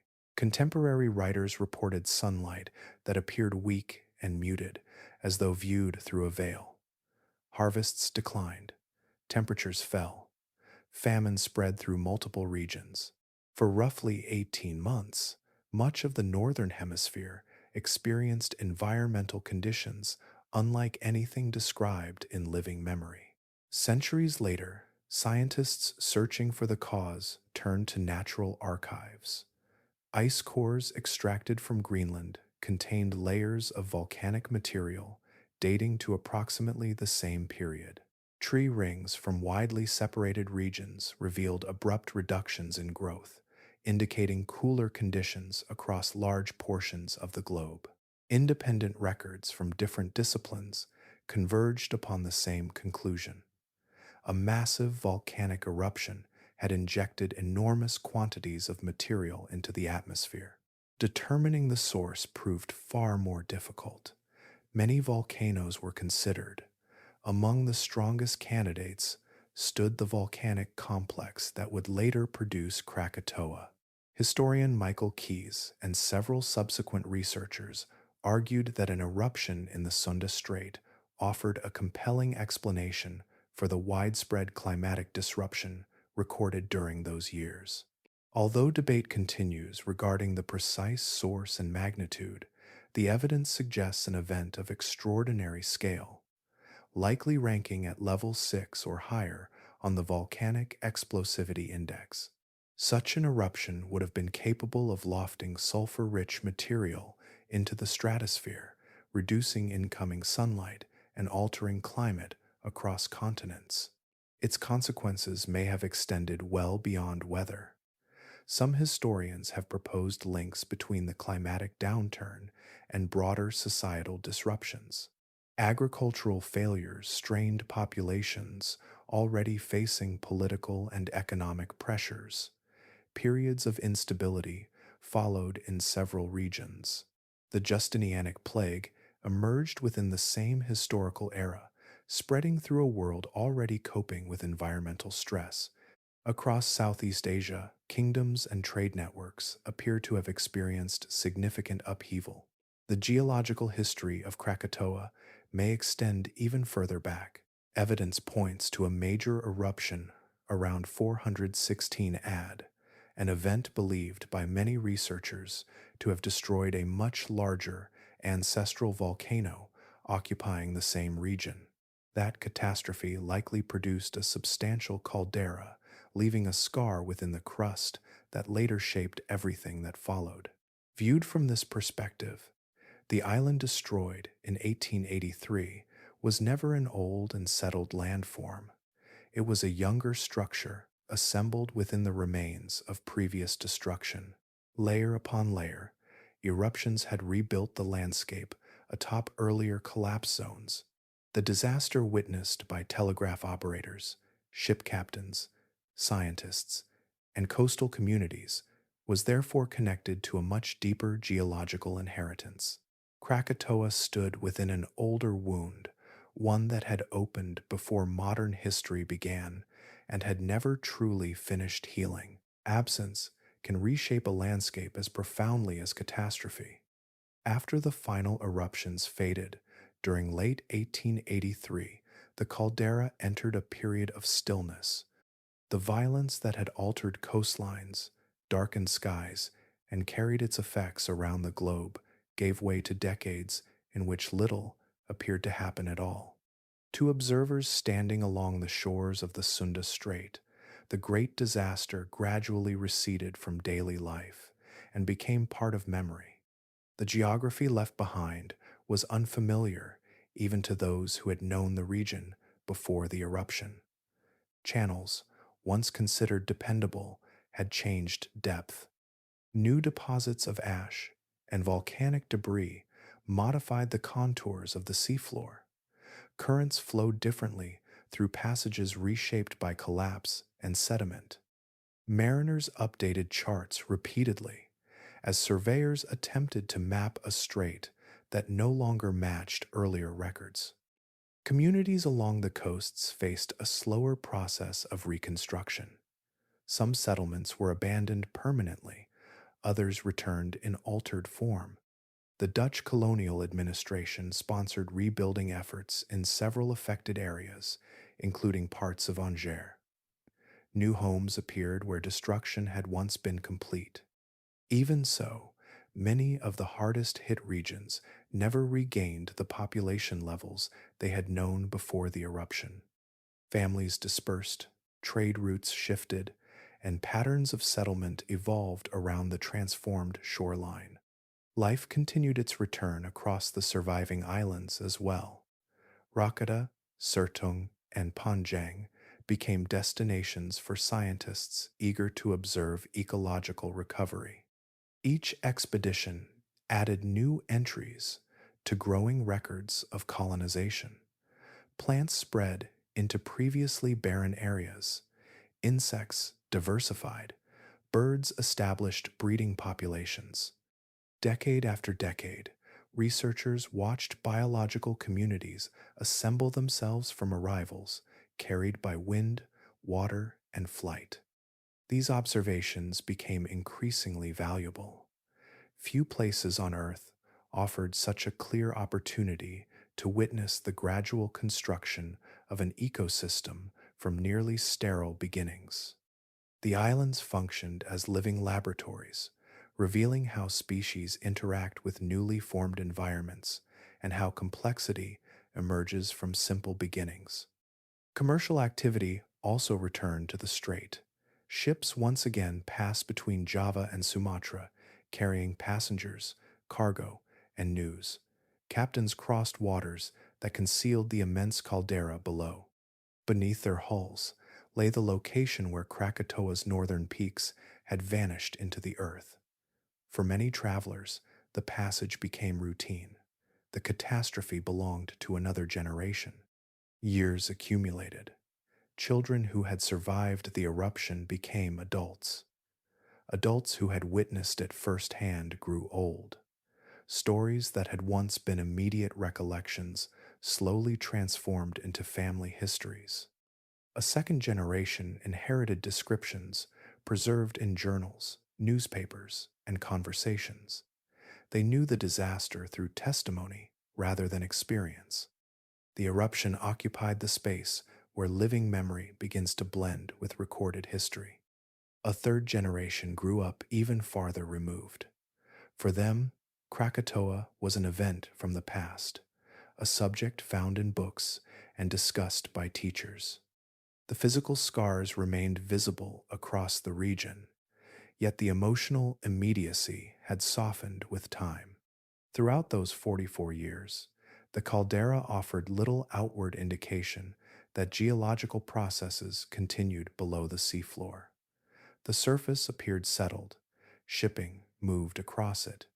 Scientists studied life upon it, communities rebuilt around it. Far beneath that appearance of permanence, however, magma continued its patient work within the crust, shaping conditions for a future no living witness of 1883 would ever see. The first sign was not an island. Fishermen crossing the Sunda Strait during the closing days of December 1927 noticed an unfamiliar disturbance above the old caldera. The sea surface appeared unsettled in a place long associated with memory and absence. Steam drifted upward. Dark fragments of rock and ash churned through the water. For decades, vessels had passed over this submerged basin without witnessing anything comparable. Now the ocean itself seemed to be opening. At first, the phenomenon appeared temporary, another brief volcanic episode in a region shaped by tectonic unrest. Yet each passing day revealed more material accumulating above the waves. Gas escaped in bursts. Water boiled around fresh deposits. A small mound emerged, black against the surrounding sea, composed of rock that had not existed weeks earlier. Scientists traveled to the site soon after reports spread through the Dutch East Indies. What they encountered was one of geology's rarest spectacles, the visible birth of a volcano. The cone rose directly from the caldera created by the catastrophic collapse of 1883. It occupied the very wound left behind by the destruction of its predecessor. The name chosen for the new island reflected that relationship perfectly: Anak Krakatau, child of Krakatoa. Its earliest years were uncertain. The cone consisted largely of loose volcanic debris, fragmented rock, and ash deposited faster than erosion could sort or strengthen it. Waves attacked every exposed surface. Storms stripped material away almost as quickly as eruptions supplied it. On three separate occasions, the growing island disappeared beneath the sea. Each emergence seemed to promise permanence. Each was erased. Still, magma continued ascending from below. Every destruction was followed by renewed construction. Fresh eruptions rebuilt what the ocean had removed. New layers accumulated. Additional lava hardened parts of the structure. The contest between volcanic growth and marine erosion continued month after month, transforming the site into a living demonstration of landscape formation. During August 1929, another cone broke through the surface. This appearance proved different. The supply of material remained steady. Hardened deposits increasingly resisted wave action. The island survived. From that point onward, Anak Krakatau remained above sea level, continuing a process that would persist throughout the 20th century. Researchers immediately recognized the broader significance of what they were witnessing. Volcanoes are often studied after formation, their earliest stages hidden beneath oceans or lost in deep time. Here, an entire volcanic edifice was assembling itself in front of observers.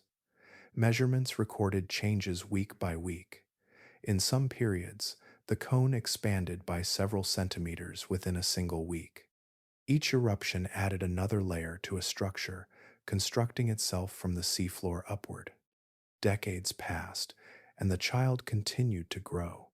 Its slopes climbed higher with recurring eruptions. New lava flows strengthened the cone.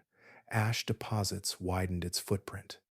What began as a disturbance on the sea became a prominent landmark visible across the strait.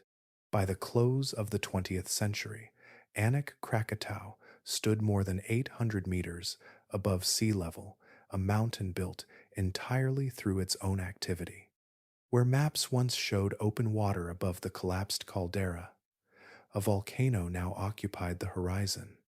The story that had seemed to end in destruction during 1883 revealed another chapter, one written through accumulation, emergence, and the persistent upward movement of molten rock from deep within the earth. Growth came in pulses. From a distance, Anak Krakatau appeared to be following a straightforward path, each eruption adding another layer to the cone that had emerged from the caldera decades earlier. The reality was more complicated. Periods of construction alternated with episodes of destruction. Fresh lava accumulated, slopes expanded, and ash settled across the island. Then portions of that work could be stripped away by erosion, explosions, or gravitational collapse. The volcano advanced through repetition, building itself, losing pieces of itself, and building again. Observers returning year after year rarely found exactly the same landscape. Shorelines shifted, craters opened and closed, new ridges formed where none had existed before. The island's outline on navigation charts required continual revision. Anak Krakatau was not a finished mountain. It remained an active process made visible above sea level. Its dominant eruptive style belonged to a category volcanologists call Strombolian, Compared with the cataclysmic violence of 1883, these eruptions appeared modest. Bursts of gas launched glowing fragments skyward. Ash columns rose and dispersed. Lava fountains illuminated the summit during active periods. Activity repeated so frequently that researchers sometimes compared the rhythm to respiration, a recurring exchange of pressure between the magma below and the atmosphere above. This behavior made the island exceptionally valuable to science. Few places offered such a clear opportunity to observe how volcanic systems recover after a major caldera collapse. Each eruption revealed another step in a cycle that had likely occurred many times throughout the region's geological history. The famous catastrophe of 1883 was one chapter. Anak Krakatoa provided the next. Measurements accumulated across decades. Survey teams tracked elevation changes. Satellite observations documented expansion of the cone. Geological mapping revealed how successive eruptions stacked layers of ash, cinders, and lava atop one another. Every deposit preserved a moment in the island's development. Together, those layers recorded the construction of an entirely new volcanic edifice rising from the floor of the Sunda Strait. As the 20th century gave way to the 21st, another pattern began attracting attention. The island was becoming taller at a remarkable pace. Growth concentrated around the summit, while volcanic debris spread down the flanks. Such rapid accumulation produced steep slopes composed partly of material that had not fully hardened. Gravity exerted a constant influence on these deposits, pulling against structures assembled faster than natural consolidation could strengthen them. Particular concern focused on the southwestern flank. Detailed studies conducted during the 2010s identified sections where geometry and composition suggested increasing instability. Layers of loose volcanic rock rested atop older deposits at angles approaching the limits of long-term stability. Each eruption added weight. Each tremor altered internal stresses. The cone continued rising, but growth itself contributed to vulnerability. These findings appeared in scientific papers, conference presentations, and technical assessments circulated among specialists. Within volcanological circles, the possibility of a future flank failure was discussed as a legitimate hazard requiring continued observation. Instruments monitored deformation. Researchers compared new measurements with earlier surveys. The signs were subtle, detectable primarily through long records rather than dramatic surface changes. Visitors arriving by boat still saw a thriving volcano climbing toward the sky. Photographs captured dark slopes, drifting ash plumes, and fresh lava near the summit. Few outside the scientific community recognized that the island's greatest weakness was developing alongside its success. Every eruption that enlarged the cone also shaped the conditions that would determine its future form. The evening began with ordinary sounds. Along the shores of the Sunda Strait, families gathered near the water as the day faded into night. Holiday visitors filled beaches on western Java. Restaurants remained open. Fishing boats rested offshore. Music drifted across the coastline from community events and weekend celebrations. More than a century had passed since the catastrophe that reshaped the region, and for most people present that Saturday, the events of 1883 belonged to history books rather than living memory. One of those gatherings centered around a concert. The Indonesian band 17 was performing before a crowd near the shoreline. Lights illuminated the stage. Cameras recorded the event. The sea lay nearby, appearing no different from countless evenings before it. Far offshore, however, Anak Krakatoa was undergoing a transformation that had been building for years. The volcano's southwestern flank, identified by researchers as a zone of increasing instability, finally reached its limit on December 22nd, 2018. A massive section of the cone collapsed into the ocean. Rock, ash, and volcanic debris slid downslope in a matter of moments. Unlike an earthquake, which releases energy through the Earth's crust and generates seismic signals readily detected by monitoring networks, this event occurred through the physical movement of volcanic material into seawater. The displacement of water was immediate. A tsunami began spreading outward across the strait. Its origin differed from the familiar earthquake-generated waves associated with many Indonesian disasters. Here, the driving force came from a collapsing volcanic flank, a process closely related to the mechanism that had produced the devastating waves of 1883. The geometry differed, the scale differed, yet the fundamental physics carried an unmistakable resemblance. Along the coastlines of Java and Sumatra, people received no warning. Existing tsunami detection systems were designed primarily around seismic triggers. Since no major earthquake accompanied the collapse, alarm systems remained inactive. Beaches continued their routines. Vehicles moved along coastal roads. Conversations carried on uninterrupted. The approaching waves traveled through darkness toward communities unaware they were coming. At approximately 9:27 in the evening, local time, the tsunami reached shore. Wave heights varied across the affected coastline, generally ranging between 2 and 5 meters. Compared with the towering walls of water generated in 1883, these waves were smaller. Yet their arrival without warning made them devastating. Coastal structures were swept away.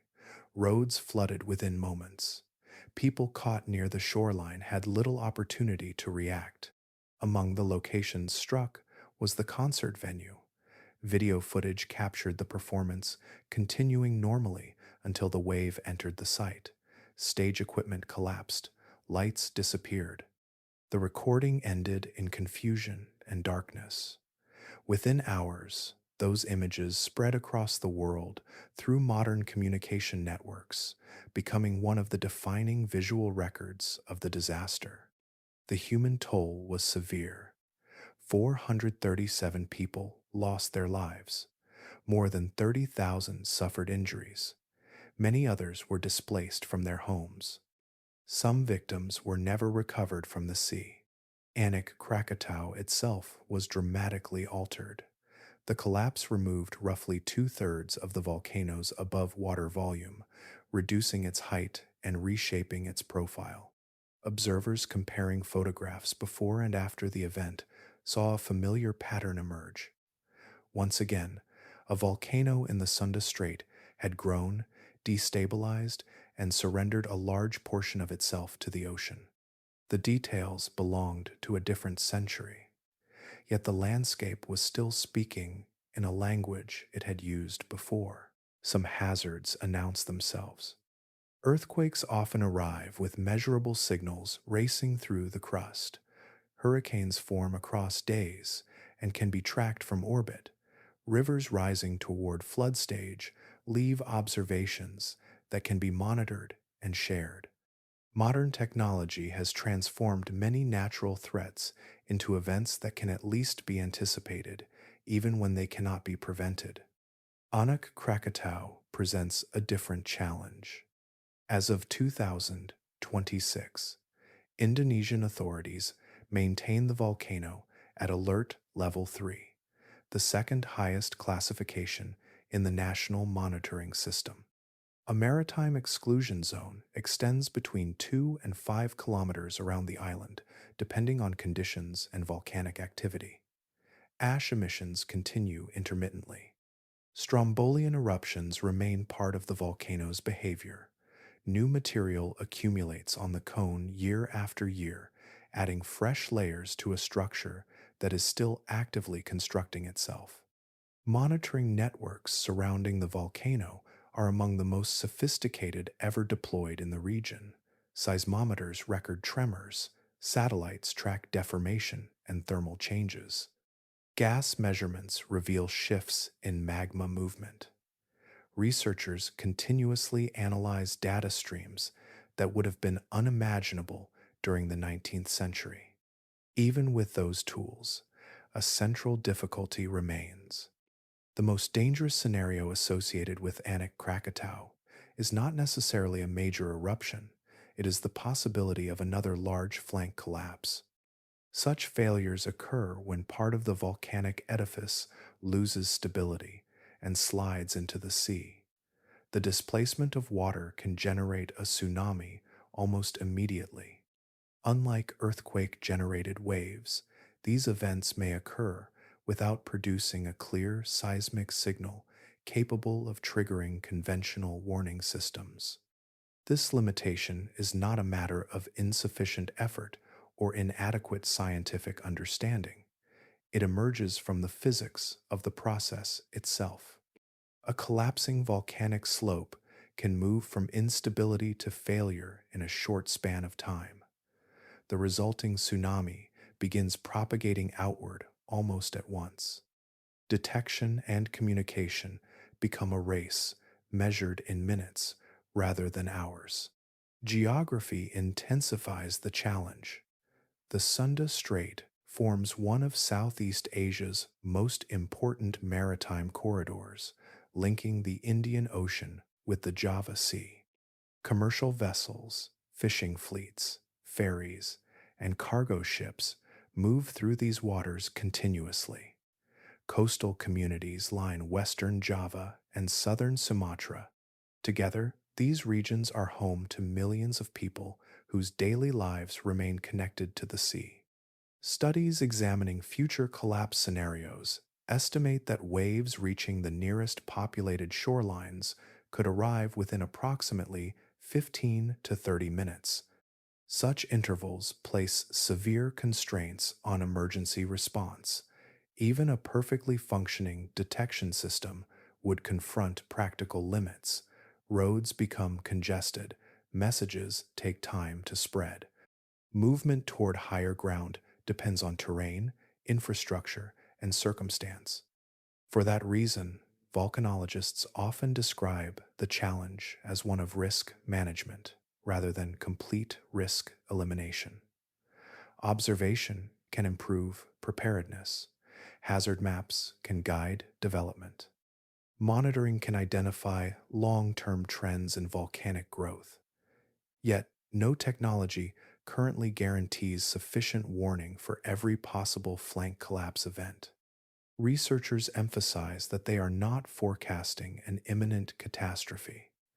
Current observations do not indicate that a major collapse is about to occur. Nevertheless, the volcano continues rebuilding the very type of steep geometry that contributed to the event of 2018. The cone grows, gravity remains patient. The sea waits beside it, as it always has. A mountain collapsed, and from that collapse emerged ideas that would outlive every witness. The eruption of 1883 is often remembered through images of darkness, waves, ash, and loss. Those realities were immense.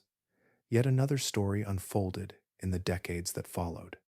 Across observatories, laboratories, universities, government offices, and coastal communities, the event became a foundation stone for ways of understanding Earth that had not previously existed in organized form.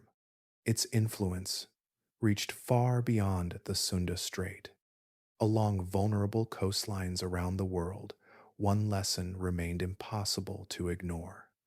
Tens of thousands of people had received no warning before the sea arrived. Information moved too slowly. Communication systems were fragmented. Hazard knowledge existed only in scattered fragments. As the 20th century progressed, the memory of that failure helped shape the earliest concepts behind coordinated tsunami monitoring and warning networks. Modern systems rely on technologies unavailable in 1883, yet the underlying goal emerged from the same recognition.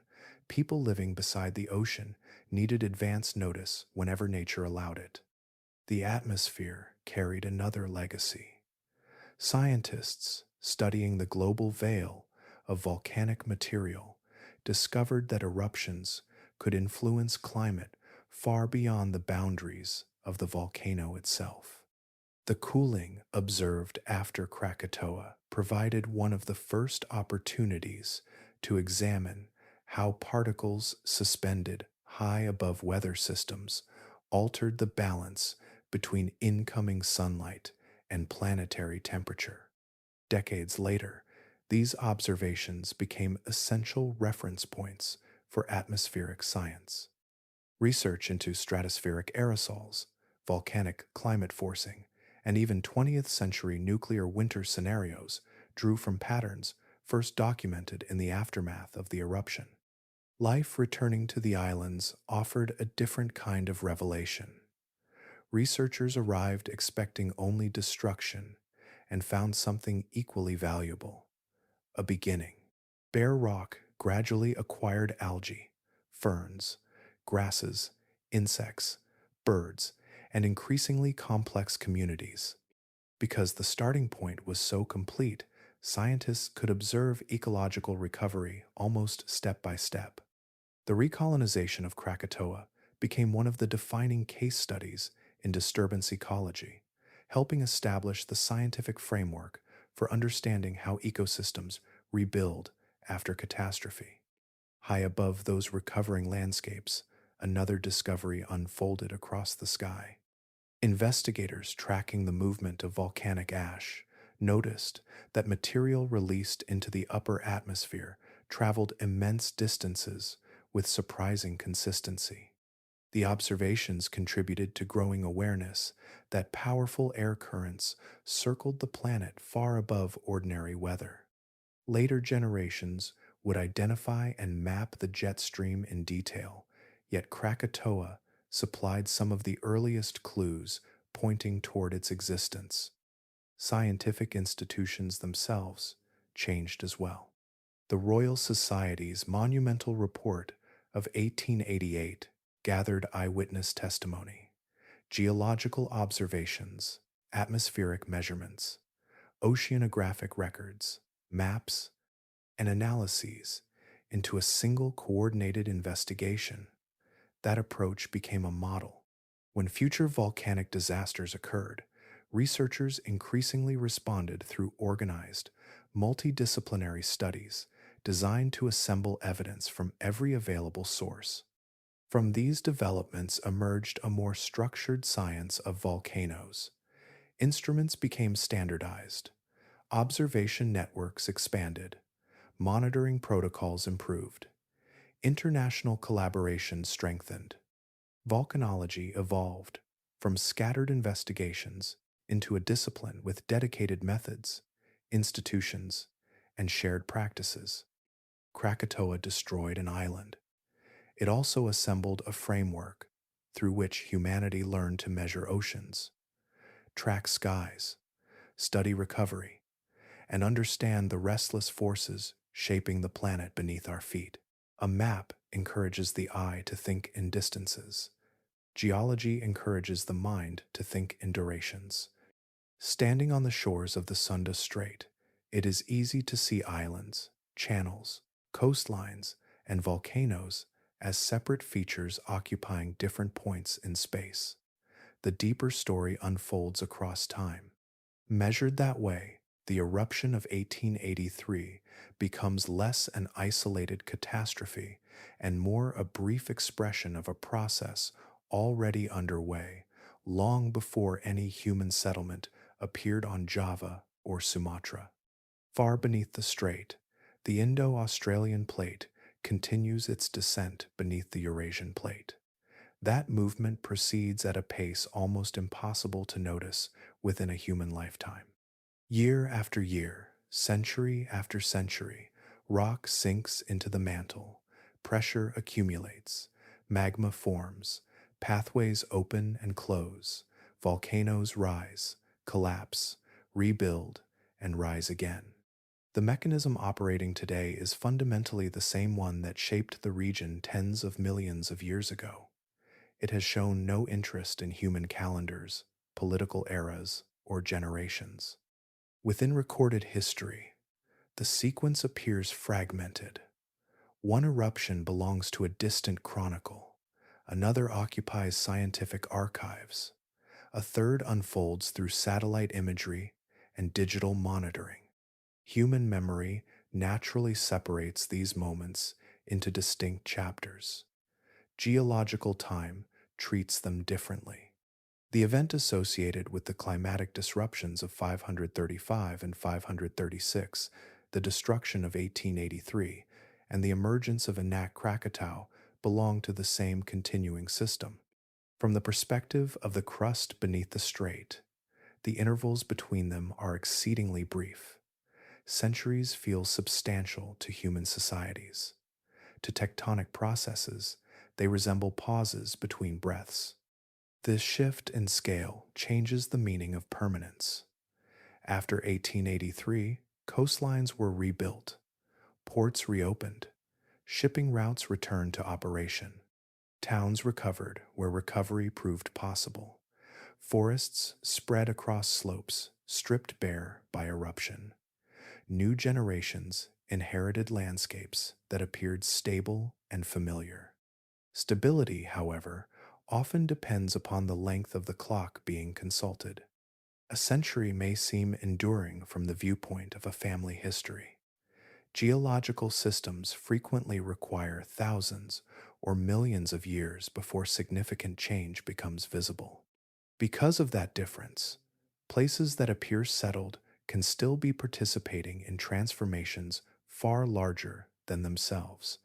The beaches crowded in December of 2018 existed within such an interval. The vessels crossing the strait today do as well.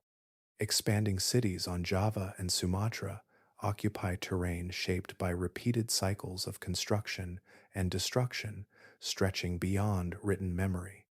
Each harbor, road, village, and resort stands within a landscape still being assembled. Even Anak Krakatoa carries this lesson in its shape. The cone rising from the sea appears youthful, yet its existence depends on structures far older than the island itself. Magma ascends through pathways inherited from previous eruptions. New rock accumulates within a caldera, created by older collapses. Growth and destruction remain linked parts of a single narrative. Viewed this way, the true subject has never been one eruption, one island, or one century. The deeper story is time itself, unfolding through stone, ocean, and fire. Human lives pass through the Sunda Strait in brief succession, while the forces beneath continue their patient work, carrying forward an event that has never fully ended. Some landscapes carry within them a memory of repetition. A resurgent caldera is one such landscape. The term describes a volcanic system that does not complete its story with a single eruption. It rises, empties, collapses, rebuilds, and rises again.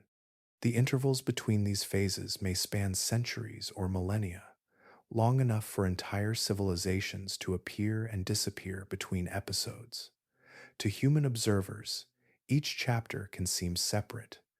To the caldera itself, they belong to a continuous cycle.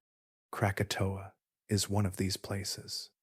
The eruption of 1883 occupies a prominent place in historical memory because it unfolded during an age of telegraphs, newspapers, scientific instruments, and written records. Tens of thousands of lives were lost. Settlements vanished. Shorelines changed shape. The event left marks visible in archives around the world. Yet the geological forces involved were not unusual within the context of the volcano's own history. The eruption represented the continuation of processes that had operated there long before any ship crossed the Sunda Strait. That realization carries a particular weight. The forces responsible for the disaster were not signs that the planet had deviated from its normal behavior. They were expressions of the mechanisms that continually reshape Earth's surface. Magma accumulated, pressure increased, rock failed, the crust adjusted, water responded.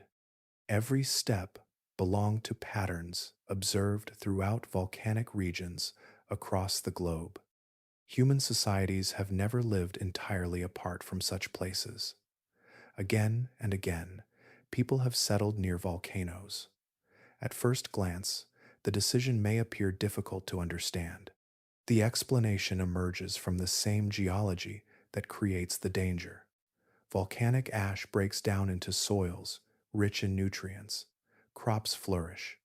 Groundwater systems benefit from complex volcanic landscapes. Mineral deposits concentrate in regions shaped by magmatic activity. Harbors, forests, fisheries, and trade routes often develop around volcanic coasts. The relationship is not one of simple risk and reward. It is more deeply intertwined than that. Communities receive benefits from the same processes that occasionally unleash destruction. Fertility and hazard share common origins. Prosperity and instability grow from the same source. Across western Java and southern Sumatra, generations cultivated fields nourished by material produced through earlier eruptions. Harvests depended upon nutrients delivered from the interior of the earth. Villages expanded, markets formed, roads connected settlements, cities grew. Geological activity contributed to all of it, often in ways unnoticed during ordinary years. A person planting rice in volcanic soil participates in a chain extending far beyond the horizon of a single lifetime. Minerals carried upward through eruptions become part of crops, forests, rivers, and food. The landscape gives generously because it remains active. The productivity people value arises from processes still underway beneath their feet. Seen from this perspective, living on a volcanic coast becomes neither an act of recklessness nor an act of defiance. It reflects a long partnership between humanity and a dynamic planet. People adapt to landscapes that offer opportunity. Those landscapes continue changing according to their own rhythms. Krakatoa stands as a reminder that Earth is not a finished world. Mountains rise, islands vanish, new land appears, shorelines migrate. Human history unfolds within these transformations, drawing both sustenance and challenge from the same enduring source. The living planet that provides abundance is the very planet that never stops moving. The story of Krakatoa often appears, at first glance, to be a story about knowledge advancing over time. In 1883, people living around the Sunda Strait possessed little understanding of the forces gathering beneath the volcano. No seismic monitoring network existed. No satellite observations circled overhead. No organized tsunami warning system linked distant coastlines. When disaster arrived, it did so in a landscape where scientific understanding remained incomplete. The deaths of 36,417 people emerged, in part, from gaps in knowledge that later generations worked tirelessly to close. More than a century passed. Instruments multiplied. Computers transformed analysis. Satellites mapped volcanic activity from orbit. Sensors recorded ground motion continuously. Researchers studied past eruptions in extraordinary detail. Hazard maps improved. Communication networks expanded across continents and oceans.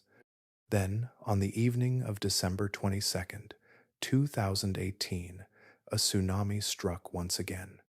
The contrast between the two events reveals something important. Science had advanced enormously. The Earth had not become simpler. Anik Krakatau's collapsing flank generated the wave through a mechanism fundamentally different from the earthquakes that trigger most tsunami warning systems. A large section of the volcano slid into the sea, displacing water directly. Because no major earthquake accompanied the collapse, the instruments designed to detect seismic events received little information capable of producing an immediate warning.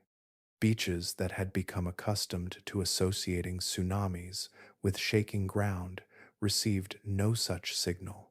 The tragedy exposed a boundary between observation and prediction. Scientists can identify unstable slopes. They can measure rates of growth. They can monitor gas emissions, thermal activity, deformation, and eruptive behavior. Models can estimate probabilities and identify scenarios that deserve attention. These tools have transformed understanding of volcanic systems, yet understanding does not automatically provide precise foresight. A growing volcanic cone resembles a structure assembled grain by grain over years and decades. Each eruption adds material. Each rainfall alters slopes. Internal pathways shift. Temperatures change. Fractures evolve. The number of interacting variables becomes immense.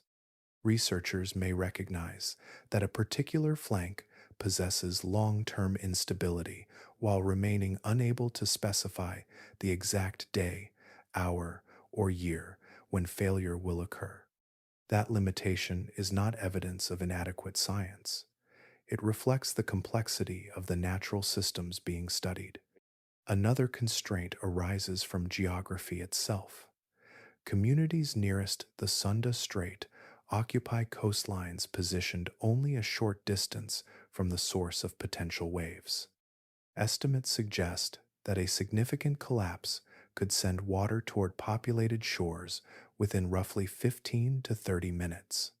Even a perfect warning issued the instant collapse began would confront the realities of traffic, terrain, communication delays, and population density. Physics imposes conditions that technology alone cannot erase. Reducing risk, therefore, involves choices extending beyond instruments and forecasts. Land use planning, evacuation routes, public awareness, coastal development, and long-term policy all become part of the equation. These measures can reduce vulnerability, though none can eliminate it entirely. Krakatoa's history points toward a humbling conclusion. Knowledge has expanded dramatically since 1883. Measurement has become more precise. Models have grown more sophisticated. Hazards once invisible can now be mapped in remarkable detail. What has emerged from that progress is not mastery over the volcano. It is a clearer understanding of where certainty ends, where probability begins, and how a living planet continues to operate beyond the full reach of prediction. Among the many records left behind by Krakatoa, some are written in measurements, maps, and scientific reports.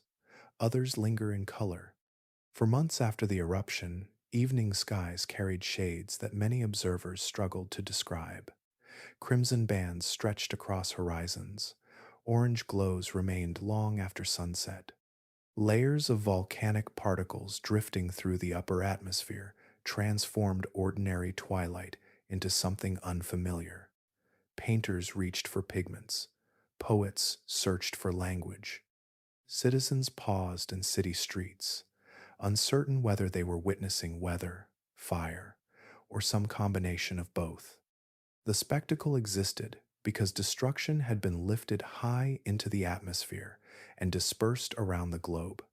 Tiny particles scattered sunlight according to their size and composition, reshaping the passage of light through the air. The same eruption that erased coastlines and settlements also produced skies that entered art, literature, and memory. A physical process became a cultural one. leaving traces in museums and journals long after the ash itself settled from the atmosphere. Beauty appeared elsewhere as well, though in a different form. When scientists first stepped onto the devastated islands after the catastrophe, they encountered landscapes stripped to rock and hardened volcanic deposits. Life seemed absent. No forest canopy remained. No established ecological community persisted. The scene resembled a beginning more than an ending. Then movement returned. Spiders arrived first, crossing open water on strands of silk carried by air currents. Microscopic organisms established themselves on exposed surfaces. Ferns followed. Grasses gained footholds. Insects appeared. Birds crossed the strait from neighboring islands and coastlines, finding food and shelter where neither had existed before. Each arrival altered the possibilities for the next. The sequence unfolded over decades, providing one of the clearest demonstrations ever observed of ecological succession. Researchers documented the process with unusual precision because the starting point was so complete. Few places on Earth have offered such a clear opportunity to watch biological communities assemble themselves step by step. The resulting forests became living archives of recovery, recording how life responds when an environment is reduced almost to zero. As the islands matured, they developed combinations of species found nowhere else in exactly the same arrangement. Geography, isolation, chance arrivals, and ecological interactions combined to create distinctive communities. The Krakatoa Island group became more than a volcanic remnant. It became a laboratory shaped by wind, ocean currents, migration, and time. Even the submerged caldera acquired significance beyond its violent origin. Steep underwater slopes, hydrothermal activity, and unusual seafloor conditions created habitats different from surrounding portions of the Sunda Strait. Organisms adapted to these environments, occupied niches unavailable elsewhere nearby, adding another layer to the evolving story of the region. Knowledge itself may be the most enduring creation. Research inspired by Krakatoa transformed understanding of atmospheric circulation, tsunami generation, volcanic hazards, and ecosystem recovery. Ideas developed through studying the eruption later informed responses to disasters across the world. Forecasts improved, monitoring expanded, hazard assessments became more sophisticated. Lessons extracted from one volcanic event traveled far beyond Indonesia. The eruption left scars, losses, and consequences that cannot be separated from its history. Yet from ash emerged paintings, ecosystems, scientific disciplines, and living landscapes. The same event that removed so much from the world also added things that had never existed before, each becoming part of the long story written around the edge of the Sunda Strait. A plume rising above the Sunda Strait is no longer an unusual sight. Fishing boats pass beneath it. Cargo vessels cross nearby waters. Satellites record it. Scientists measure it. Anak Krakatau remains where it emerged nearly a century ago, continuing the work of construction one eruption at a time. Each layer of ash, each spill of lava, each fragment of rock thrown from the vent contributes to a structure still assembling itself. The caldera formed in 1883 has not remained empty. Material from deep below the surface continues to arrive, accumulating within the space left by collapse. Yet nothing being built today is a restoration of what once stood there. The volcano growing now follows its own path. New rock settles into new arrangements. Slopes develop according to fresh conditions. The landscape carries memories of earlier events while becoming something that has never existed before. Geologists viewing the region across long stretches of time see continuity where human observers often see separate chapters. The eruption of 1883, the appearance of Anak Krakatau, the The collapse of 2018 and the growth occurring today belong to the same ongoing sequence. Centuries may divide individual episodes, though those intervals occupy only brief moments on the scale of plate tectonics. Magma continues to move upward. The Indo-Australian plate continues its descent beneath the Eurasian plate. Energy continues to accumulate within the crust. Because of that continuity, the future is framed less by uncertainty of occurrence than by uncertainty of timing. A major eruption will happen again. The geological system responsible remains active and productive. No measurement can determine whether the next transformative event arrives in 10 years, 100 years, or 500 years. The clock operating beneath the strait does not follow calendars, governments, generations, or technological eras. Human history around Krakatoa illustrates this contrast with unusual clarity. When activity intensified during 1883, international communication itself was undergoing transformation. News of the disaster traveled through telegraph networks that connected continents in ways previously impossible. By 2018, satellites watched the volcano continuously, and information moved around the planet within seconds. Even so, technology did not eliminate vulnerability. Instruments expanded understanding, improved monitoring, and refined hazard assessments, yet the physical processes shaping the volcano remained fundamentally unchanged. The ash that settled across western Java after the Great Eruption still contributes minerals to the soil. Layers deposited by past events remain incorporated into fields, forests, and coastlines. Far below the waves, the floor of the collapsed caldera still marks the place where former peaks disappeared. Ships crossing the strait travel above geography created by catastrophe and modified by decades of rebuilding. Near the center of that submerged basin, the newest cone continues to rise. It may erupt tomorrow. It may spend years adding only small increments to its height. Either way, construction proceeds. Anak Krakatau is active. It is growing. The island exists because destruction created space for renewal, and renewal is gradually creating the conditions for future destruction. Across the Sunda Strait, generations arrive and depart while the cycle continues. In the heart of the caldera, the child keeps growing,